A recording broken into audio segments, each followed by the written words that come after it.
fucking cool because you don't like any Marvel movies. Good job. I'm glad I hit start recording. As you said, I'm so fucking cool. That's awesome. You properly baited. Oh yeah, I know what I'm doing. Look, some of us are Lex Luthors, all right? Hard to say. I blame that on Taylor's program music for skating, which is fucking sinister. It's good shit. I was not expecting Lex Luthor though. Still, it was a bummer. I was.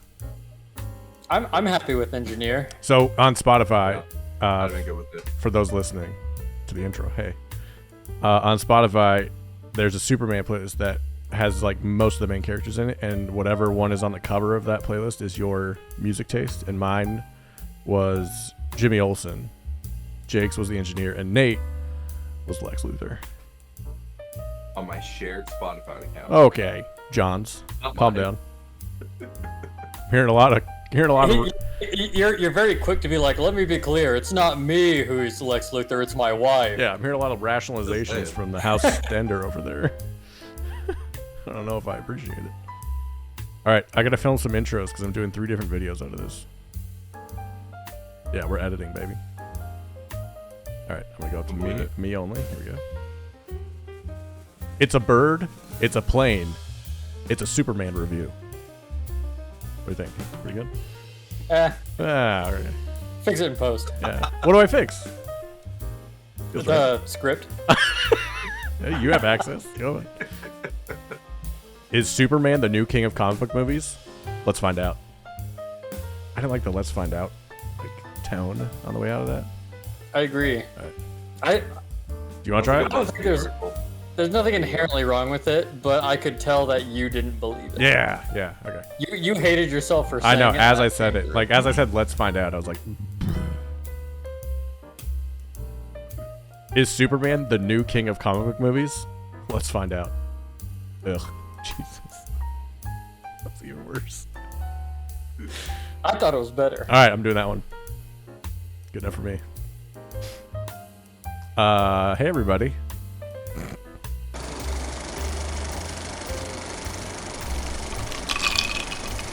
Hey everybody. Welcome back to another episode of Rum and Cinema. Did you hear that? No. Oh, I thought you did a woof like a dog, and I did the whistle that Superman does for Astro. Oh yeah. No, I actually Crypto. got what you meant. I just couldn't hear it. Too high pitched. My mic is too You good. did the super whistle. Yeah. Into a black hole. Hey everybody, welcome back to another episode of Rum and Cinema. Today, we're going to be looking at Superman in theaters now. I'm joined... What was that song? Is that the Go ahead. Superman theme? Go ahead, do it again. Yes, it is the Do it again? Superman thing. One more time, let's hear It it. is. Bum, ba, bum, bum, ba, ba, bum, ba, bum. That's like Indiana Jones and Star Wars. It's not though. They all sound the same. This is my point. Just because they're all John Williams doesn't mean they all sound the same. Yeah, exactly. He just does the same fucking thing. It is the Superman theme.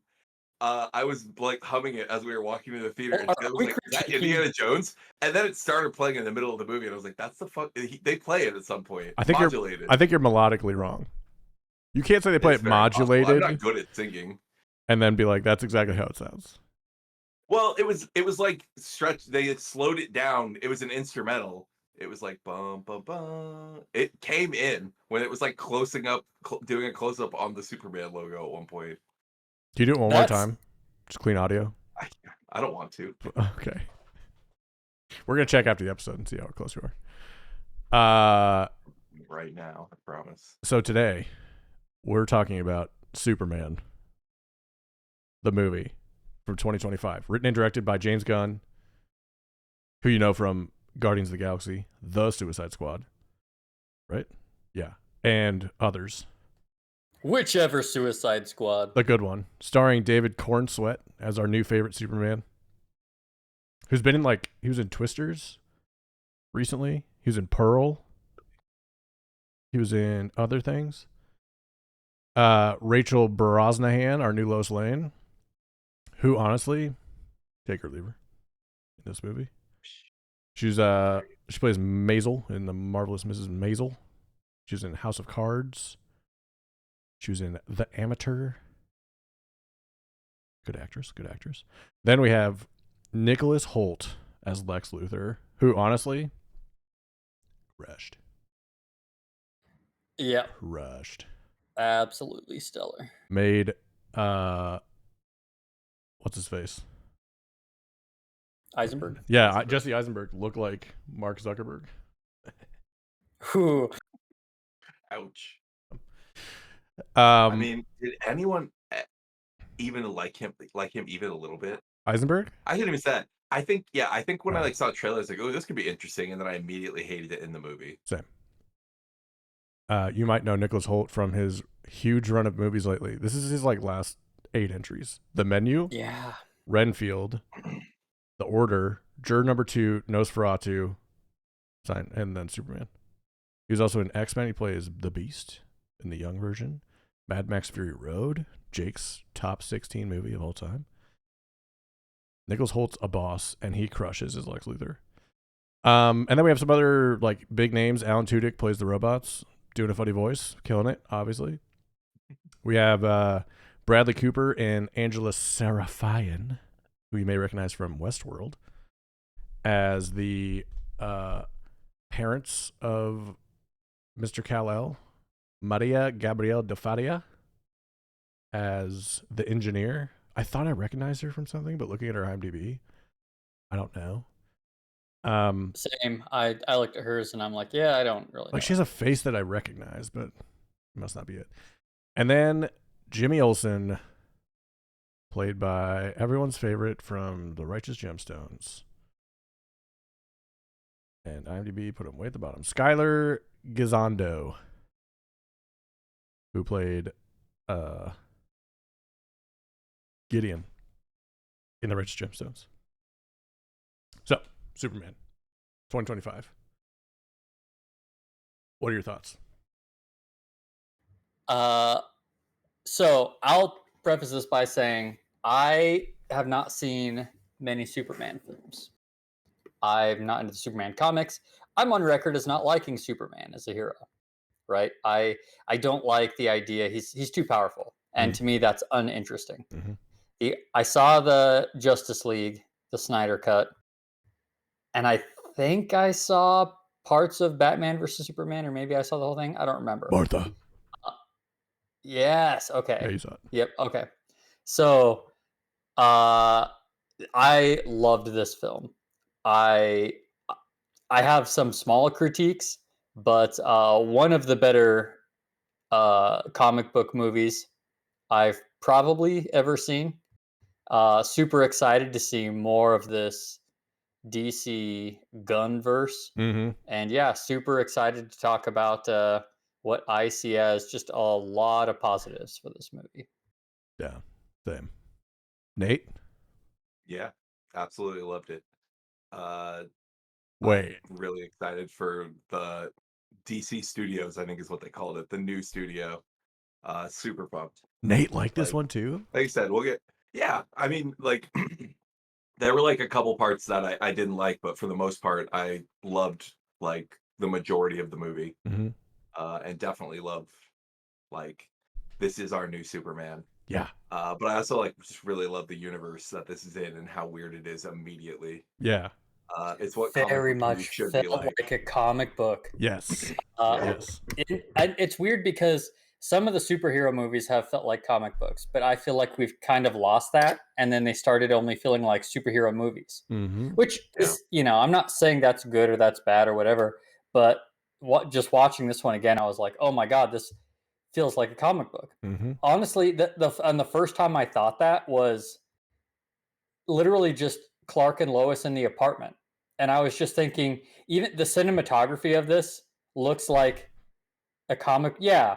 Like you're seeing things from kind of these weird perspectives, and even the sound choices, just the mundane, I just remember thinking it's like they're being real direct with the onomatopoeia that you'd see in a comic book, And I'm like, yeah, even just kind of the mundane stuff of, knock, knock, knock on a door, Yeah. Oh, and I'm like, that's so I think this was made to make it feel like a comic book, and it comes through. I think you're totally right. Yeah. This is the first time. So I've seen all Supermans except for the Christopher Reeves ones, which I've heard are like the epitome of what Superman should be.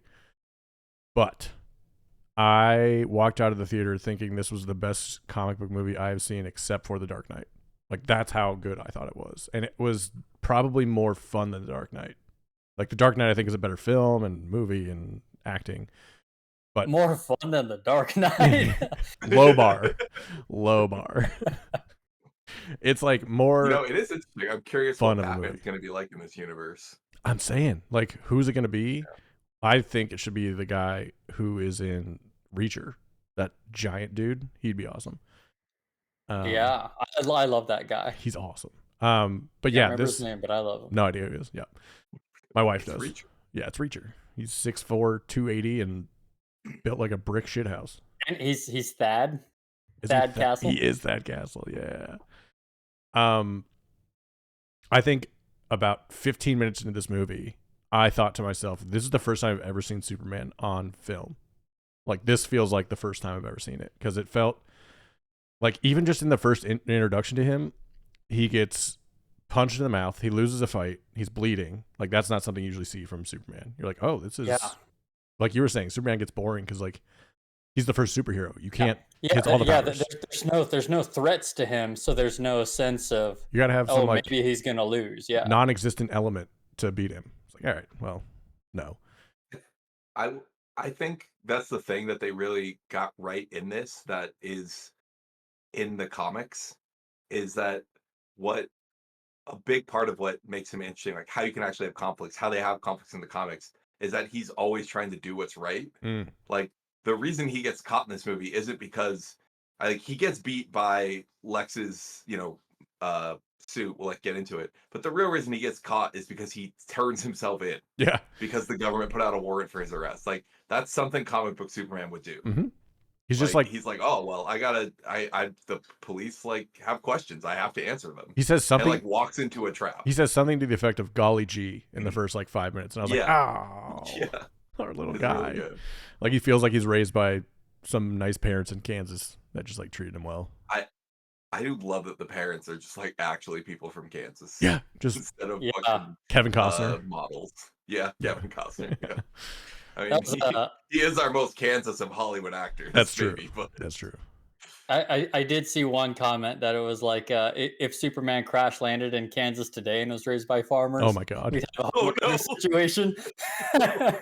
We'd have Homelander. That's what we'd have. Yeah, 100%. So yeah, let's go through. First, I'm gonna give my rating 8 out of 10. It's my best movie I've seen this year. It beats everything I've seen that came out this year by far. Yeah. I call it an 8 out of 10 also. I don't know that I'd put it quite there immediately, but I'm giving it an 8 out of 10. All the same. Yeah, I actually think I'm giving it 8 or 9 out of 10. I don't agree it's the best movie I saw this year, but it is great, and it's just really fun, and it's what I wanted for a comic book movie. Let me rephrase it. It's the best movie that's come out this year that I've seen. Sure, maybe. 2025. I'd say that might be. I think that might be true. I don't want to say it without looking over the list. Oh, I got my list. Sure. I know. I know. Every time you have your list, he's like, it's at the top of the list. I need to start doing that. Here we go. Yeah. Let's look. But I never do. And then, what's it near? Where do you think it's near? It's below Children of Men. I know that. I have that at 9. I have Superman behind Better Man and above Bring Her Back at 8 out of 10. All right, so you I feel like that's in a reasonable scale. You threw me but it's compared to movies we've watched somewhat recently. They just didn't come out this year. Right, like Anora, Conclave, those are above it. Children of Men is above it. Yeah, that's right. Exactly. There are movies that are better, but this was fun. Wicked's below it. I had more fun with this than Wicked. I think Wicked. I agree. Wicked has I agree with that. 2 scenes I really loved, and that was the rest I can kind of just do without. Okay. Yeah. Plot time. So, spoilers ahead. If you haven't watched this movie, what are you doing? Go see it. So let's talk about the plot. We open with, I think, okay, so I've seen some videos where people don't like the opening. I love the opening because it treats us not like idiots. We know where Superman comes from. We've seen the origin story 100 times. We don't need to see how he figures out how to use his powers. What's more interesting, and what this movie does, is he tries to figure out how to be a person. And I think that's the more interesting story with Superman. He's trying to figure out how to be like an American or a human or a person in this world of people that like aren't super. How are you a metahuman among humans? You know what I mean? I agree with that, but mostly from the perspective of at this point I am tired of superhero origin movies, especially for a reboot. Right? So done. This is you're right. Everybody knows the super. I've never seen a Superman. I know the Superman origin. Yeah, You know, it's Moses. Everybody knows it. So yeah. James Gunn did this with Guardians of the Galaxy. Yep. When that movie first came out, blew me away because I'm like, we're just dropped in this ensemble cast, and it's somehow we come to love all of these Guardians, even though they're all being introduced in this movie, because that came at a time where very much every hero had their origin movie and then a second movie and then they started, Mm-hmm. and so it became formulaic for a while. And I agree. I think it would have been boring if we spent the first half of the movie Oh my god, on his origins, I would have hated and it. instead we just get dropped in. Um, it's sneaking ahead a little bit, but he's already been in a relationship with Lois Lane. Mm-hmm. I don't know. I love that choice, And just being dropped in the middle, and we can Nothing get is onto something interesting. Yeah. like everything is already happening. Mhm. Like nothing is introduced in this movie. The Like Lex's plot is already underway. The Justice Gang is already working. Like I do like that. Yeah. I think a lot of people Yeah. wanted to see more of the setup, but I don't think it's no. interesting. So I don't think I- we needed any of that. I knew what I the want to be stakes the were. person who's mad that there's not enough setup. I know. Like who is that? I don't. A couple YouTubers I Yeah. watch also. Everyone knows all of this. Like there's some wacky shit that you might not recognize, but like you can pick it up. Like that's the point. Like everyone who is, I don't know, everyone who's like talking about this movie knows what the deal with superheroes is. But I think even if it's a new superhero. I think they also wanted to see the beginning of this conflict specifically. Like they wanted to see him invade that country and stop them from fighting. But like we don't need that either. We've like us as, US citizens in this day and age, we've seen that so many fucking times. Like we know what that looks like. We know how the world police works out. It is. I am a little curious about that part. Sure. Like if you start this movie, because like yes, we jumped right in with the no origin story, but we still did have the like setup, 8 lines. I'm not grudging them, but like I don't even know if we needed that. Like if the movie had started with him just being launched across the sky, I think we could have picked up what was going on. I think I liked it because it was like rhythmic and it built tension with like all starting with a 3. It's slowly getting to a smaller number. Like I thought that was cool. That was awesome. Yeah. Yeah. I like that a lot. But like if the movie had started with, I don't know, like an army invading and Superman like kind of, if we'd have seen, I feel like they've almost filmed him like grabbing the president and like. I bet they filmed it and it made him a little too unlikable for the beginning of the movie. So they cut it. I also think it makes Hot Girl cooler later on when we see her do it. If we don't see Superman do it. Well, sure, but I mean, we could have also seen him do it and not actually like beat him up. Yeah, true. True. And then like have. I feel like I just said it. I'm like, I'm pretty sure they filmed that. Yeah. And they were like, if Superman's being kind of a dick in this scene, like, that's not the first thing we want to show people. Release the gun cut. No, this is the gun cut. Yeah, exactly. No, I think James Gunn, that's part of it. Like he is on record as like loving comic books and loving Superman, and I think he knew the right way to like introduce us to his Superman. And the main thing is that he has to be likable and like vulnerable, concerned with being good and vulnerable.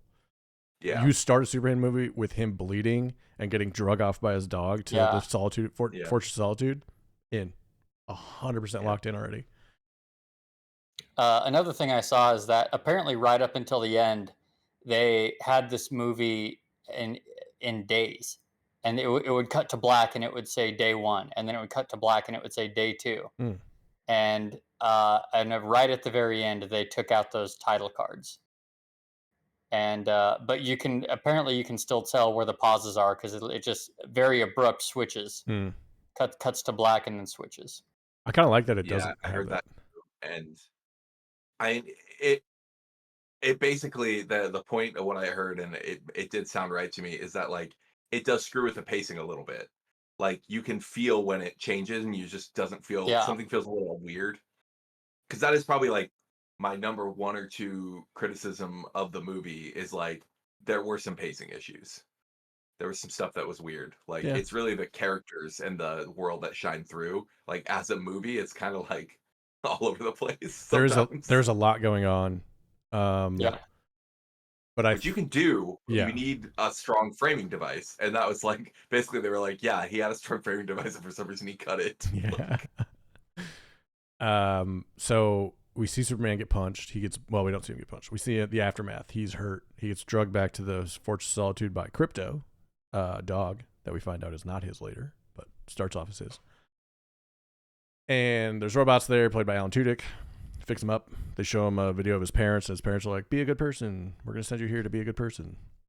And then they sunshine him, give him a tan, and then he's better. Yeah, just like going straight back to like why this movie's so good. Like the throwing in, but also just like embracing that weird shit. Like yeah, Superman has Superman robots, Yeah. and he has the Fortress of Solitude looked wild. Like I think there's kind of like a nod to the Fortress of Solitude in the Zack Snyder Superman movies. Yeah. Like he has a spaceship up in the Arctic, but like, oh, we can't make a shining crystal fortress in our Superman super alien movie. It's not Like realistic that would enough. be too weird. Yeah. Yeah. Yeah, you're right. No, This it's is kind of very like a departure from like the Dark Knight realistic Batman. Like Batman should, to me, feel realistic because that's kind of like the world that Batman lives in. But Superman has always been comic booky, and like yeah, like Superman works for that, though there are like more comic booky Superman or Batman things, Sure. but like Batman totally works in that setting. Yeah. And like Superman just doesn't, and that's why no one likes him in the Zack Snyder's. No one likes the Zack Snyder Superman. Well, we'll find out with realism because I think Mike Flanagan is signed up to do a Clayface movie in the Reeves universe. I don't know if it's the Gunn universe, but I think it's the Reeves universe. That'll be interesting. Clayface's backstory is awesome. It's like a actor who couldn't make it, then he took the serum to make him like the best actor, and he turns into sludge, and he just like can become anybody. By Alan Tudyk on Harley Quinn. Oh my god, I'd love it so much if he played him. That's a underrated show. Harley Quinn on HBO Max is so fun. Though the opposite of realistic, what you were saying. Like, that'd be a very different take. That'd be a tough one. So Superman is getting healed, and then who wants to take it from here? I don't really remember. I saw it on Friday. It's been a while. He goes right back into the fight. I mean, as he's being dragged, the engineer, we were introduced to the engineer, who at this point is like a woman who can clearly fly. That's all we really know about her. One of the only characters that's just a little too abstract, so they throw in a couple lines of exposition about who she is.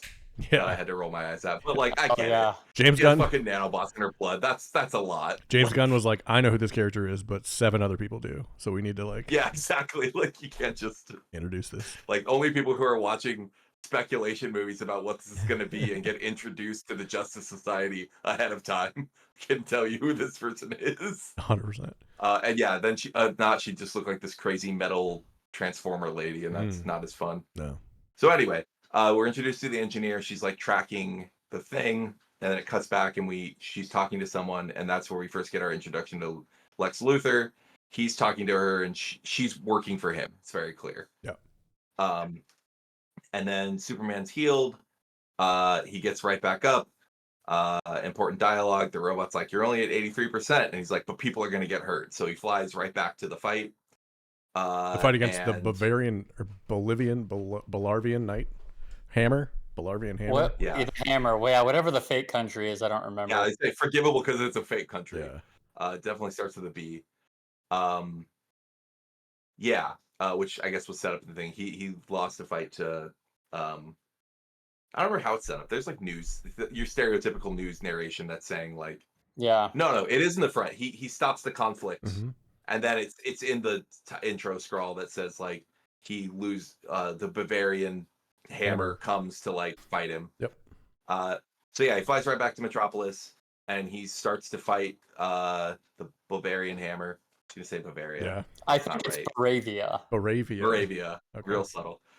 He's fighting the Baravian Hammer, and it becomes very clear that Lex Luthor is controlling the Baravian Hammer, literally calling out a sequence of fighting moves one after the other as he's watching the fight in real time, and kicks Superman's ass, like basically beats him up a little bit, throws him onto the ground, says some PR stuff, and then flies away. Yep. And And everyone's like, at LexCorp is super pumped. They're like, "Good job, team! Way to go!" Yeah. at this point, I was already sold on this Luthor because, to me and my, because before this it was just Eisenberg. well, no, I mean, because I didn't really see that. I don't think. Yeah. So for me, Lex Luthor is, he's Superman's greatest arch nemesis and all that. But again, you have that issue of he's just a regular guy, right? Most comic book villains are, also super powered themselves. Right. So I mean, he's the smartest man in the DC universe. is he? Is he I mean, smart? there's one guy that's literally like Megamind or something, but like other than that, he's the smartest person on the. He's the smartest human on Earth for sure. He's But, like okay. super genius level. So, but I don't know. I'm saying they did a really good job of making it really plausible that he is a real threat to Superman. Just Yeah. and was a little bit of heavy-handed. You had one of the employees asking, how is he doing that? And he's like, oh, well, he's memorized Superman's every moves. These were like little things they threw in that like made me worried, like tickled my like, Yeah. oh, I'm gonna hate this Spidey sense. But they were like forgivable based on There were a few of those that I was like, oh god. They absolutely established him as he's one, a genius, and two, he's obsessed.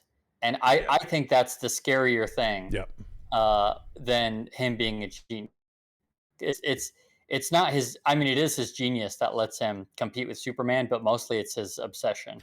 Brainiac is probably the person you were thinking of, and he in a comic book went after Lex Luthor's head because he knew Lex Luthor was the smartest man in the universe. I don't know that much lore on in DC. I googled it, so I didn't. But then I'll turn around and throw out.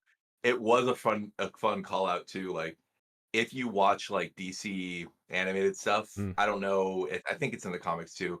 A lot of times Lex is like nowadays is running around in like a super powered like mechanical suit that lets him fight Superman. And I feel like they were like, we're not doing that for this movie, but like that suit with the Bavarian, whatever, the hammer was like kind of a nice look. Like it literally looks a lot like it's got a big circular overplate thing and everything. I liked it. So that's kind of what like Lex is running around as in the DC, like in a lot of DC's media. And I like this way too because at the end we see Lex as kind of like this whimpering, weak person physically. Yeah. Which is, if we saw him in the suit earlier, I don't think we would have ever, like, it wouldn't have worked. So I like that they had someone else in that suit and, like, he controlled it. So, like, we just saw his brain versus brawn, which comes up later.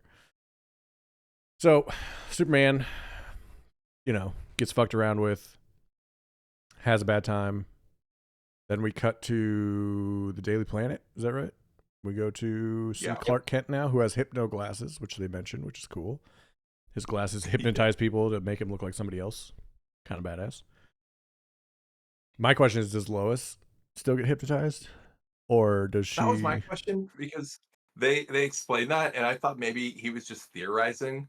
But then Lois is like, yeah, I know about them. But like also Lois isn't, so I'm very confused. Yeah, Lois like, put your glasses on. Felt very much like a throwaway joke, which is like definitely, again, it's a joke. Like at some point they were so annoyed. The comic book writers, this is a real thing, were so annoyed with people saying like, oh, just the glasses of the sky. So they said like, those are hypno glasses that like fool. Like that's a canon in like the comics. That's awesome. Yeah. So Clark Kent and Jimmy Olsen and Lois Lane and Kat, somebody who's probably somebody, I don't know who that is. I looked at her too. The only thing is the upcoming in the One Piece Netflix. She's going to be the voice of Tony Chopper. Oh, that's cool. What about that character in DC? Is that somebody? I feel like it has to be like... What do you mean that character in DC? Like the character she's playing, Cat or whatever, in the Daily Planet. Does she have like a DC character connection? I wonder. I don't know. I know from it was another comment I read that they did the Daily Planet a lot of justice because apparently those are all characters from the comics too. Nice. So like it's not just Lois Lane. Yeah. Yeah. They actually just have, in the comics they talk about the other reporters too. Hell yeah. That's dope. So Lois and Clark have a little back and forth. Hey, how'd you interview Superman? Nodding at each other. We're not really sure they're dating yet, but we're pretty sure. And then, like in the movie. I had no idea. Oh, really? No, yeah, in the movie? Oh. No. I had no idea. I thought there was a little. I mean, there's got to be a flirtation, of course. Like, yeah, there's a spark, but yeah, I did not see that coming. A little je ne sais quoi. Yeah. And he writes a story when he interviews Superman about his most recent mistakes, basically. But it's kind of a puff piece. And Lois is like a hardened reporter. So is Jimmy Olsen. Everybody at the Daily Planet actually kick-ass reporters. Like, that's what I really liked about this movie is like, it talks about the importance of like print media and journalism, which, I mean, big deal right now. There's a psycho. Brock, is this true? Yeah. There's a psycho business person trying to like take over parts of the world. Happens all the time. And the like illegal alien thing is a little like the internet's more talking about it than I think the movie did, but it was there too, I guess. I don't think they talk about it at all. Not really. I heard about this, then I forgot about it. Yeah. And I heard about it, like James Gunn said that he's like, I think he just said in an interview, like, he said in an interview, and that was it. It was not like part of the movie. It's not themed. Yeah. Like, if any, literally the only thing I can think of that's even a little political. I mean, obviously there's the fake geopolitical conflict, but it's just that like billionaires suck. Yeah. Like, it's the only thing I can think of. Yeah. So if you heard this movie is too woke, you should change what you're watching and go watch this movie. Yeah, you're already too far gone. It's too bad. It's too bad. You gotta cut your red hat off. So then we cut to Lois Lane's apartment, and we see Lois enter, and there's someone there making noises, and it's good old Clark. 3-month anniversary, cooking up breakfast for dinner, which he thinks she likes, and she's not sure about it. And she wants to interview Superman. So he's like, yeah, let's do it. And she starts hitting him with hard questions and like being a journalist, and he doesn't like it, and he kind of storms off, and that's kind of the end of that. Another comment that I loved was somebody said when they were watching that movie, they saw that scene of them fighting, and he said, and I had to look up right away because I could tell that James Gunn was divorced. Oh, brutal. And he's like, yep, and sure enough, he was in whatever year. And he's like, I could just tell from that fight. That fight came from experience. And I was like, damn. That's insane. It did. Shout outs to. I think David Cornsweet was great as Superman, mostly because he really showed us humanity. I maybe give her a little more props than Ben. I thought she did a good job as Lois. Maybe not stellar, sure, but I think what is stellar is the chemistry between the two. And both when they're having the happy scenes and also in this fight. Yeah, it was a very natural, felt very real couple arguing. Sure. You put in there. I think Rachel Brosnahan was great as Lois Lane. Okay. Lois Lane's never really going to be the most exciting part of a Superman movie. That's true. Like, she kind of just has to. I'm not saying that she fell flat at all. I'm just saying she's not as memorable strictly by virtue of the characters. It's a regular character in a superhuman world. Yeah. Yeah. Lois Lane is not that exciting. They gave her something better to do than almost any Lois Lane's ever gotten. I was just going to say movies. That. Yeah. But I thought Rachel Brosnahan specifically was great as like a modern, like a modern version of that like tough reporter. Like I felt very much like I love her in The Marvelous Miss Maisel, and it's like that, like back in those times, like quick talking, just like tough, hard as nails reporter. Like, yeah, I don't know. I thought it was great. Nice. Like in this, like, or the interview is the thing that sold me on her. Like, 'cause to be clear, that scene, Superman she doesn't bring up interviewing him. She's giving him shit for interviewing himself. And he's like, well, you could interview me. And she's like, really? And he's like, yeah, of course, why not? And she's like, you actually want to do this? And then she does it. And yeah, like she's actually asked him like the tough questions immediately. She beat him down pretty quick. And part of me, when I'm watching that at first, I'm like, dang, but she's a real reporter, and but then I'm like, you know what? He's a reporter too. Mm-hmm. And granted, I guess I don't know the backstory that well. He's always been a reporter, hasn't he? Yeah. Yeah. So yeah, she's it's not like she's just interviewing some random hero and like destroying him with the logic and reasoning. She's just also destroying another reporter.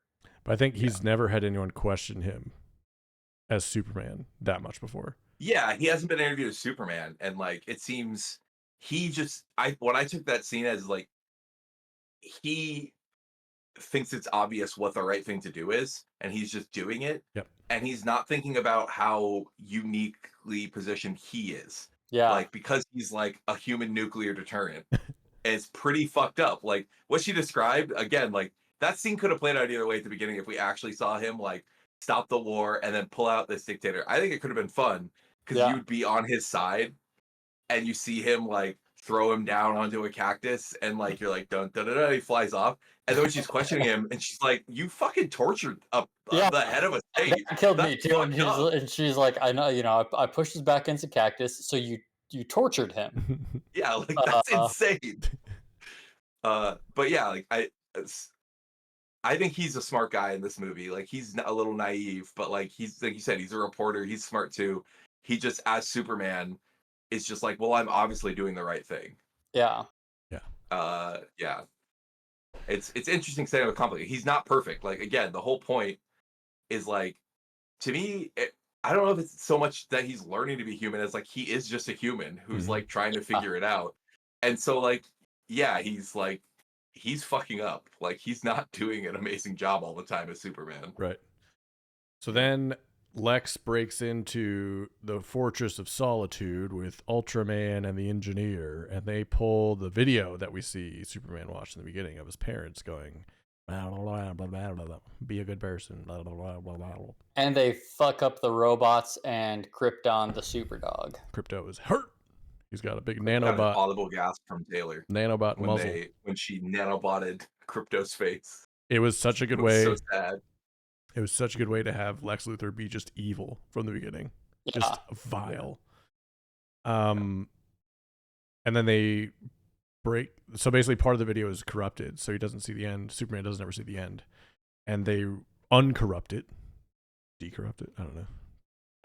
Fix it. And it's like, you're going to be the ruler of these like puny humans, basically. Like they're not set up for this. You're going to be a ruler. Yeah. Really dogging on humans. Yeah. So before that gets, like, they're hacking it, and then so while they're hacking it, we get introduced to the who are they? Oh, the Justice Gang. The Justice Gang. Oh yeah. And so while they break into the Fortress of Solitude, Lex Luthor's like, I have a distraction. Superman won't come back, and he releases this kaiju. So they have, Godzilla level threat running around destroying kaiju yeah. This movie. It's so wild. And so Superman's fighting him. Very interesting how nonchalant the people are. And it really showcases, again, this is established Superman. This isn't his origin. The people of this city are not worried when a giant skyscraper-sized monster is attacking, because they know that they're in no real danger because Superman will save their lives. Yep. Like, they're literally not even running away. They're going on about their daily lives. Oh. And monster's about to take a step back because I'm literally within footstep range of this monster, and Superman swoops in to save them. Yeah. So the Justice Gang is Hawk Girl, Mr. Terrific, and Green Lantern. Green Lantern played by Nathan Fillion with the bowl cut from the comics. Oh my God. Hilarious. So good. So while they're fighting this kaiju, and after they defeat it, the video gets released by Lex of the true Superman tale. It's released on like a Alex Jones type show with Michael Ian Black as the host, which is pretty cool. And Lex comes on. He's like, yeah, I mean, who knows what this guy is all about? We don't know his true intentions, but now we do. And here's the video. And the video is his parents like telling him to rule and be king and have a harem of like lovers and tons of children to like keep the Kryptonian keep the bloodline going. Yeah. And nobody likes Superman now. Everybody kind of hates him. And he goes to find Lois, and she's... say the turn was a little quick. That was my first critique of this movie, and I get why it had to happen for story reasons, and I even kind of get how it could be a message in, how quickly the mob goes on you and all that. But again, they're so, because it's so starkly contrasted. These people are literally going about their lives while a monster attacks because they trust Superman so implicitly that they honestly are ignorant fools. They're completely oblivious to any danger around them because they are just relying on Superman to save them. And then they see one interview, and without any sort of chance for rebuttal or anything else, everybody hates him immediately. Cancel culture. Yeah, it's like, it turned up to 11. Yeah, it's bizarre. Yeah. So yeah, they have that cancel culture moment. Superman goes off into a building, just needs a breather. The Justice Gang comes in and cool moment here because it's almost like I wouldn't quite say friends here, but clearly they're the only ones who came in and they're like, dude, what's going on? They're peers. Right? Yeah, exactly. They're like coworkers. Like in the battle, it's clear they know each other. Like they work together.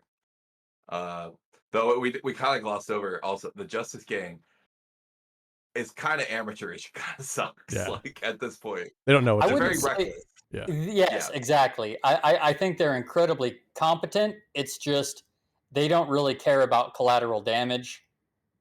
Which is weird, being the sponsored superheroes to me. Yes. But partly, maybe to what you're saying, like they know Superman's going to save everyone. Yeah. Because while they're causing collateral damage, Superman's just going around saving everybody. One thing that I felt was done a little dirty before I saw this movie, I saw lots of people making fun of how bad Hot Girl looked. And what they were doing was they were taking that, like the screenshot of like when she's zooming in at super speed and screaming. If you take one frame of that, then it looks bad, right?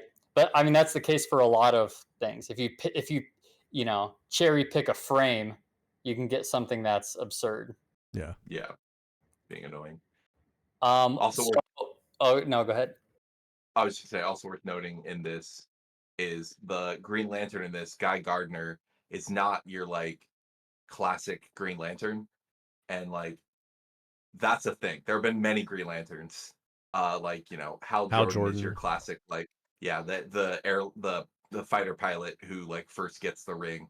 Guy Gardner's kind of a dirtbag. Like, in the comics. Yeah. He's like a good guy, but he's like a dick. Yeah. He's chaotic good. So perfectly. Chaotic good, yeah.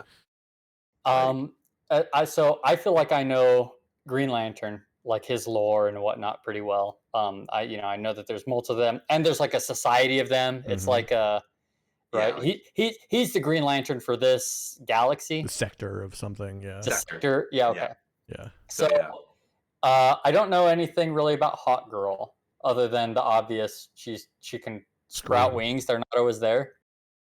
She screams. Yeah, it's like she's what? Semi-magical. It's like something I don't remember, but the origin is like something mythological. Oh, like it's a spirit. Valkyrie. A lot like possessed by a deity or something like that. Yeah, something like that. I don't remember. And she flies around with a mace. I don't know if her hawk-like screaming does anything or if it's just kind of a war cry. But she flies around. She has a mace. She's a badass. Yeah. And we have Mr. Terrific. Mm-hmm. Yeah. Oh my God, he's my other shout out for just standout characters. He's awesome. Yep. So Hot Girl I've heard of before this. Mr. Terrific to me is completely new. He's the only, I think, hero in this movie that I've never even heard about. And yeah, so I get the feeling he has no superpowers other than being a genius. I don't know. He's got like a face that looks like robotic, right? That's like a mask. No, it's a mask in the shape of a T. Oh, yeah, cool. It's just a mask. Yeah. But, before becoming a superhero, he had 14 PhDs, self-made multimillionaire, and Olympic decathlete. So he's pretty good. Okay. Yeah. Athleticism. Pretty good. Yeah. So, but yeah, he's. I think he. I don't want to say stole the show, but. He stole a scene for sure. Yes. Like, he's the only one who had an amazing like solo scene other than Superman, I would say. Agreed. Maybe Lex. Yeah. But a cool action scene. Yeah. Like Lex stole his own scenes, but like I think Nathan Fillion could have like later on, but I think that was too short to call a scene. I want Nathan Fillion to have a Justice League movie, but not a Green Lantern movie. Yeah, totally. Yep. Like Yep. He that character specifically, like Nathan Fillion could carry a movie for me, but like that character absolutely cannot. Yeah. He needs to play off other people. Yeah. He's like he's this version Star-Lord kind of, but more like douchey. Star-Lord, Deadpool put together. Yeah. Like, here you go. And like, don't worry, that's obviously happening. This was like this is honestly like the way to do this instead of like setting up in after scenes as well. It's just like have them have a little part in this movie and to test them, but like obviously everyone's gonna love this. James Gunn tweeted that in 2026 a Supergirl movie is coming out, so that's the next one. Okay, and I saw the next 4. It's gonna be there's one of them is the next season of that guy that the Peacemaker wrestler plays. John Cena. Yeah, I've never seen any Peacemaker anything. I heard it's good. It's supposed to be good. I have not gotten around to it. I saw a clip today. I love John Cena. Me too. Yeah. Oh, yep. So those are the 4 things: Peacemaker season 2, Supergirl, something called Lanterns. Oh yeah, that'd be good. Which I don't know what that is. Or maybe it. Like, so that's exactly what you're saying. There's a society of Green Lanterns are like they're like a galactic police force. Yeah. And like there are hundreds of Green Lanterns. So there are some in the comics. There are like several, like half a dozen that are like carry their own series. It's a show. Like, they're very popular. There's like this huge dude, like looks like a rhino. I don't know. There's a lot of them. It is Lanterns follows new recruit John Stewart and Lantern legend Hal Jordan. So it's those two, and it's played by Kyle Chandler, the coach from Friday Night Lights, and Aaron Peer, who was the main guy in a movie that just came out on Netflix. Nathan Fillion is in it for 8 episodes, which is the full length. Sinestro is going to be in it. Looks pretty good. That's a bummer, honestly. What? Reading the one-line serial of this, what I just described to you, like the appeal of the Lanterns is that it's a giant force of space aliens who are all Green Lanterns, like every shape and size. Yeah. And the tagline for this is Lanterns follow new recruit John Stewart and legend Hal Jordan, 2 intergalactic cops drawn into a dark Earth-based mystery as they investigate a murder in the American heartland. Oh, yeah. What a bummer way to do the Lanterns. I don't know. Already off. Like, I'm sure it's because it's a TV show. Like, they don't have the budget to go into space. I'm sure they will do a good Lanterns movie, but that's a bummer to hear that that's the first thing they're doing. But it's HBO. To me. That's true, but it literally says Earth-based mystery in the tag. That's what, like, as soon as I saw that, I was like, oh god. Okay, let me pitch it to you like this. True Detective meets Green Lantern. Yeah, no, I'm saying that's not what I want to see. Okay. Because I want to see aliens in my Green Lantern stuff. I'm like, maybe we'll have the final episode of the season call out to the other Lanterns. And then, so for the final episode, we see an army of Lanterns come in, and then that introduces the rest of them. I don't know. Who knows how that'll turn out? This is part of it, Ben. Like, this is like Marvel. What they did is that they got so much shit that they can do like and most of it's not good, but like, they can do like WandaVision and do weird shit. I do want to see True Detective with Green Lanterns, but I don't want it to be the first thing I see I for the gotcha. Lanterns in this universe. Sure. I want to see it like in 5 years when I'm tired of the new DC movies. What was the next 10 project? years. I'll give it 10 years. The last thing was one that you mentioned, I think, before the cast, the Clayface. Oh, Clayface, yeah. Or was that Deering? No, that was, yeah, Clayface. Okay. Yep. So those are the next 4 projects out of this universe. So Clayface will be in this universe, which is better than the Reeves universe. So that's already a win for me. I love that. And that'll probably introduce Batman. No, probably not. I don't know. That seems he'll get a cameo, like the Joker and the Reeves one.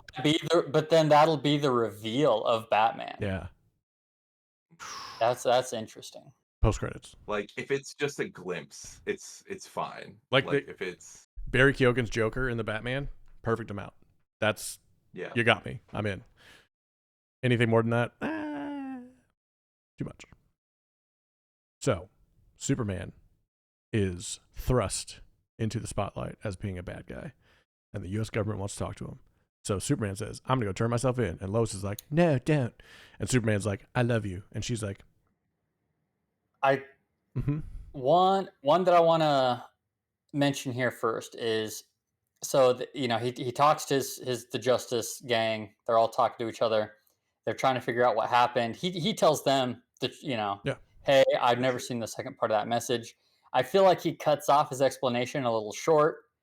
I don't know. And again, he's very human. He doesn't do a good job of explaining the scenario. But then all of a sudden he realizes, because one of them asks, how do they even get that? He blasts home. So he flies to the Antarctica, goes to his home, finds out, that the intruders destroyed the robots, finds out that they took the dog. So he goes immediately to Luthor Corp. He crashes in, throws a desk. He's threatening Lex. He's like, "What did you do with the dog?" John Wick style. Yes, absolutely. They got him on video. Lex Luthor's loving it because it's just more, more stuff to throw out there for. Oh, look how evil this guy is. He's out to get us. Which I think is hilarious because he's so confident that Superman won't do anything. Yes, that it's almost unnerving because Superman could kill him with literally flicking a finger at him. And yeah, he just seems absolutely fearless that Superman won't do it. And I think he is so confident that Superman is a good person that he knows he can just destroy him like this, and Superman won't try and harm him. Yep. So then Superman turns himself in. Thank you for that. I did forget about that. And when he does, Lex's Luthor Corp subsidiary involving Ultraman and the Engineer and some Falcons or something, some like Rocketeer people. But yeah, a bunch of people. Yeah, yep, a bunch of people in mech suits. They called his army the Falcons. They take Superman because they say that they are the only ones that can keep him in holding. And what they do is they make. We skipped over the 2 or 3 boring government meetings that Lex has, where he's talking about trying to convince the government to let him take Superman in. Let me do it. No, he did. And he puts him in a pocket universe, which is like this little spot. So fucking cool. Yeah, that was badass. So happy that this is in this movie. It's like in between time and space and like 2 different universes, and it's like this little area that he has all these prisons, and he has all these prisoners like ex-girlfriends and like media people and crazy. So he puts Superman in the cell with a character who is played by the guy from Barry, who said Barry's name like Betty. I want to remember his name because in the movie, I turned to Chandler. I was like, as soon as I recognized his voice, and I was like, it's the guy from Barry. I couldn't remember his name. Betty. Now I need to find it. Let's see. The character is really cool too. The character is basically a thing that can summon any element at any time, which is badass. What so is his name? You guys figure that out. Rick Flag is in this. That's a nice little touch. He's one of the. I'm guessing he's Metamorpho, played by Anthony Carrigan. Thank you, Anthony Carrigan. Yes. So he puts him in the cell with Metamorpho, who could become any element that he wants. And what element does Lex pick? Oh, he picks kryptonite. So Lex has him in a cell, locked in with Metamorpho with kryptonite, and across from the cell is another cell where Metamorpho's baby is hanging out with a henchman of Lex's, ready to attack. So Superman's stuck. He's getting kryptonited all the time. Earlier we saw this nice, like, kid, basically, it's probably like 20 or 30, that helped Superman out of the hole when he got attacked. And he gets spotted by Luthor and taken into the pocket universe and put in front of Superman. He says, I'm going to shoot this guy. And he, like, Russian roulettes it, puts one in there, shoots it. He wants to get an answer. Boom. Pulls the trigger, nothing happens. Does it again. Boom. Kills him. It's like, well, I thought that would go longer than that. And it was just like so evil, so it was I was perfect. wondering if they were going to kill him. Yeah. It was so good. It was also weird because I'm like, same thing. Like, are they going to kill him? Are they just going to, I was not, if anything, I was like, they're going to do the classic 4 or 5 spins. Yeah. And nope, bang, on the second spin, it's like, oh, wild. Like, even surprised Luthor, but in like a funny way to him. He's like, oh, I thought we'd get more out of that. Well, I guess I'll have to go find someone else. Maybe I'll get that Clark Kent. And that's what he says on the way out. So Superman talks Metamorpho. Is that it? Metamorpho. That sounds Metamorpho. He talks him again, just like showing how Superman works, correctly. Like, Lex knows he can't torture Superman, or even with the kryptonite. Like, he knows he's not going to give anything up, but he knows if he threatens, people, threatens innocence. And I think, and he asked him a question that Superman doesn't have an answer to. I can't remember what it is, but I can't either. He asked him what is your plan to take over? He's basically asking him a non-question, because Superman would have told him something if he'd asked him, but he asked him a who's in your harem or something. It was something along those lines. It was something weird. Yeah. It had to do with the second half of the video that Superman's never seen before. Yeah, and which Lex probably knew that, and that's probably why he asked the question. He knew he couldn't answer because he was going to kill him anyway. It's even more evil. If we're I think he's just trying to break Superman, mess with him. He doesn't care about any of his questions. He just wants to kill him. Exactly. So while it's happening, Lois goes to the still being constructed Hall of Justice, which is awesome, and goes to talk to the Justice Gang, and they're reluctant to help out Superman. They're kind of reading their paper or whatever, so she can't talk him into it. She leaves, but then Mr. Terrific comes out. And there's this funny moment with the garage door, just a little throwaway thing, but funny. They get into his little super car and drive off to where Superman should be, because he has this nano thing in his body that Mr. Terrific put in everybody. And they go chase him. And then one of the best scenes in this movie happens where they land on the island, or on the little sand on the beach where this cove is. It's where they took Superman into the Pocket Universe. And they land, and then everybody starts fighting Mr. Terrific. He's just walking through, doing his thing with his little beepers. Yeah, everyone's yelling at him and telling him to stop. And a lot of the characters seem cool. At him, and yeah, he's so unconcerned. And then they play a Noah and the Whale song that I haven't heard in 5 years. While she on the radio, it's on a radio. And then Lois is stuck in a bubble by Mr. Terrific to keep her safe with that radio. So it's super loud to the viewer because we're in Lois's point of view, kind of, and we're in there with her. And we just see this crazy cool fight happening all around us to this song. And it's one of the coolest scenes in the movie. And that is, to me, quintessential James Gunn. That is the most James Gunn scene from this movie. 100%. Is you got the banger soundtrack going, a sick fight scene happening, and it's chaotic, and one long continuous panning shot just circling around. Loved it. Yeah, we've gotten one in every Guardians of the Galaxy. Yeah. And they're always Always just good. amazing. Yep. The hit he does a good job. So Superman is talking Metamorpho into getting the kryptonite off of him because he can break his sun out and save both of them. So he's starting to make a sun, like the star, to heal Superman. That's also such a cool scene. It was sick. Like, incredible. Like, basically, yeah, he's been damaged by the kryptonite. He's like, I need sunlight to heal. They don't have sunlight. And then Metamorpho's like, I can't make a sun, but I can make something like it, and starts turning into hydrogen and helium to produce a sun. Sick.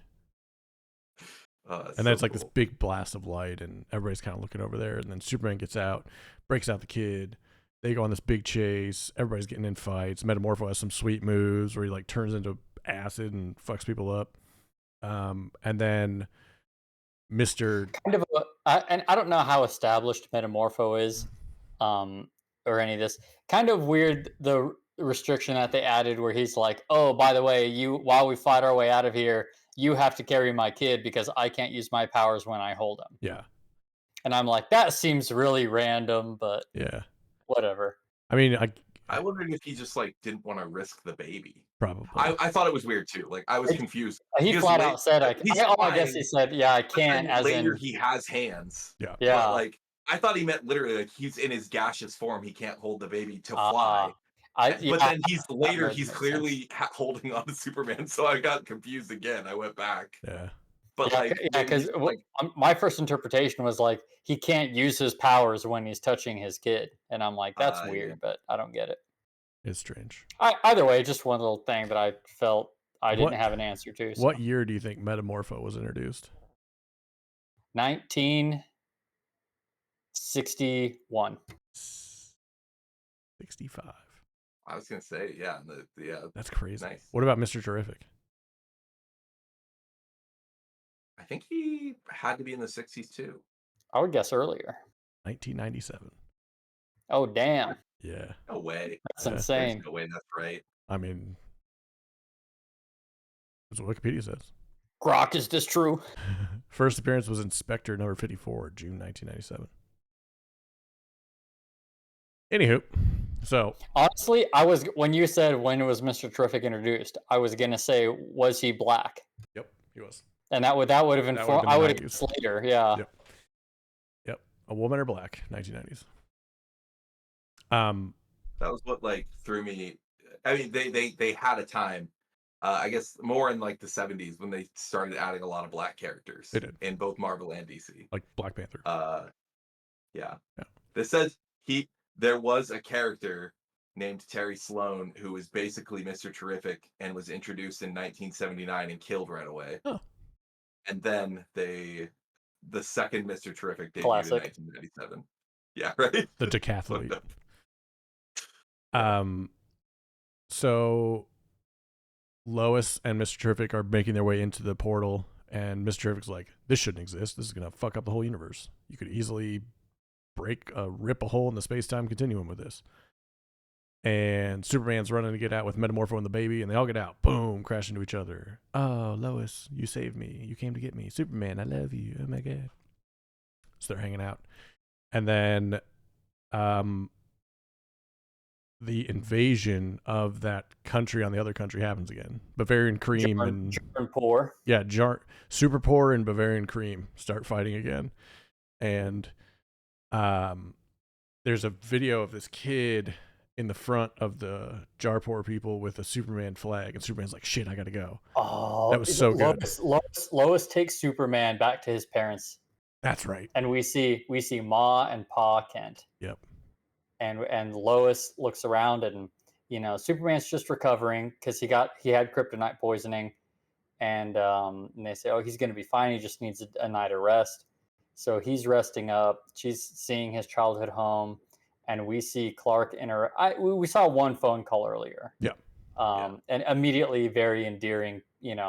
Just classic Midwestern, super, super nice. Yeah. I feel like classic Midwestern like that is probably going away. Like if you saw Zootopia, it's like the parents of Judy Hopps in Zootopia. Like, oh, the big city's scary, but you're cool.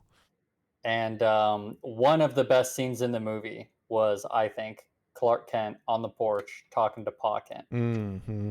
Mm-hmm. Just that heart to heart. And Pa Kent, he cries every time he talks to his son. And I know I'm your dad, and I'm real proud of you. Yep. Oh, he's a big mush, as she keeps calling him. But yeah, then she comes out and says, "Hey, this thing's happening. You need to leave." She's like, "Hey, yeah, you should see this on the TV." Yep. They go inside. They're seeing this invasion is happening, and on the news they show the kid hoist up that just thrown together out of scraps flag, and they proudly hoist it up, and it's got the Superman symbol, and the kids and everyone start chanting for Superman. Mm-hmm. And he's like, "I gotta go." At the same time, Lois is getting a lot of good information from Jimmy Olsen. This whole side story with Jimmy Olsen and Lex's girlfriend is hilarious. I thought Jimmy Olsen was great, and that whole side story is funny. Basically, like, she's infatuated with him, and every girl seems to be also. I'll say this is one of those that, like, it Mutant works toast. without explaining the backstory. That's mean. Come on. That in the comics, Jimmy Olsen is like kind of a ladies' man. Hell yeah. And like they don't even tell you. It's just like, if you know, it's funny. If you don't know, it's still kind of funny. Yeah, it works. Like, it works.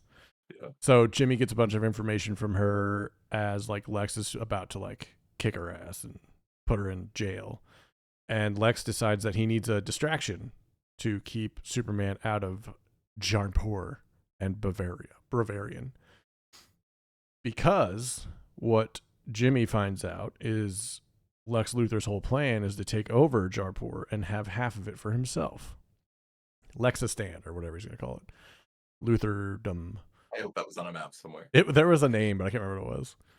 And so there's like the journalism saving the day, where they're like putting the story together, following the money, doing good reporting, and finding out what Lex Luthor's actual motivations are. And then there's the superhero saving the day, which is Superman and Mr. Terrific, because he calls and says, guess what Lex Luthor did? He split that fucker open. So he opened up the space-time continuum, and there's a hole ripping in the universe, essentially, through Metropolis. And people are like evacuating, and shit's going crazy. The town's being ripped in half, like literally ripped in half. And Superman rushes to save the city because it's a bigger, like, worldwide issue. Because if that happens, there's going to be no world to save, is what Mr. Terrific says. So he goes to save it. They start buttoning it up. I think they have to go fight Lex. Oh, yeah, Ultraman comes and tries to fight him. Their goal is they can stop it if they get the code to stop it, right? And Lex has the code. So they're just trying to get to Lex. And some of Lex's people are starting to get kind of like, we should close this. So like there is some dissent within the group, but Lex is going crazy, and he's weirdly just the one guy. Yeah, that's true. But like, this is not even a criticism, because like, who cares? But like, Lex's crew is weirdly on board with all this shit. Like, from the first scene when they're just like beating the shit out of Superman, I was thrown by it. Yay! Like, it's like they land on the moon. Good job. Yeah, like they're like, good job, guys. The congratulations, team. So Ultraman and Superman, they're all cool with destroying Metropolis. Yeah. So Lex 6 Ultraman on Superman. That one guy. And the engineer on Mr. Terrific, and they start fighting and going crazy. And eventually we find out that Ultraman is a clone of Superman, which is a sweet little reveal. I like that. When did you clock it? I didn't. I did not either. I walked out of the movie. Really? Yeah, I didn't. Wild. I didn't get it until the reveal, which is funny because you probably could figure it out as soon as very early on when Lex walks into the Fortress of Solitude. The Fortress of Solitude. I didn't know the rules to the Fortress of Solitude well enough to guess that. Yeah. But it explains that they need his DNA to get in, and Lex is like, "Oh, don't worry about that. I got that covered." Mm-hmm. He's got it covered because he has a literal clone. Doesn't he? Yes, like that's when we clocked it. I think we said like then, and then later they said the DNA thing, and then Taylor clocked it. But doesn't Ultraman use an I-beam at some point after he's revealed? I think he did it before. I think it's only after, because he blinds him. I think. No, I remember that scene, but I think the reveal, he's always wearing a mask, right? Yeah. Yeah, he's got like a big helmet on. He did. Oh, maybe I think He did something, but it wasn't. He did some while sort of fighting. He did beam at one point. Yeah. I think you're right. He's not wearing the helmet, so he's not the Baravian hammer. He's fighting as Ultraman. That's right. Yeah, and I think he beams him then. Yeah, So, I swear he does. So they're fighting. And, go ahead.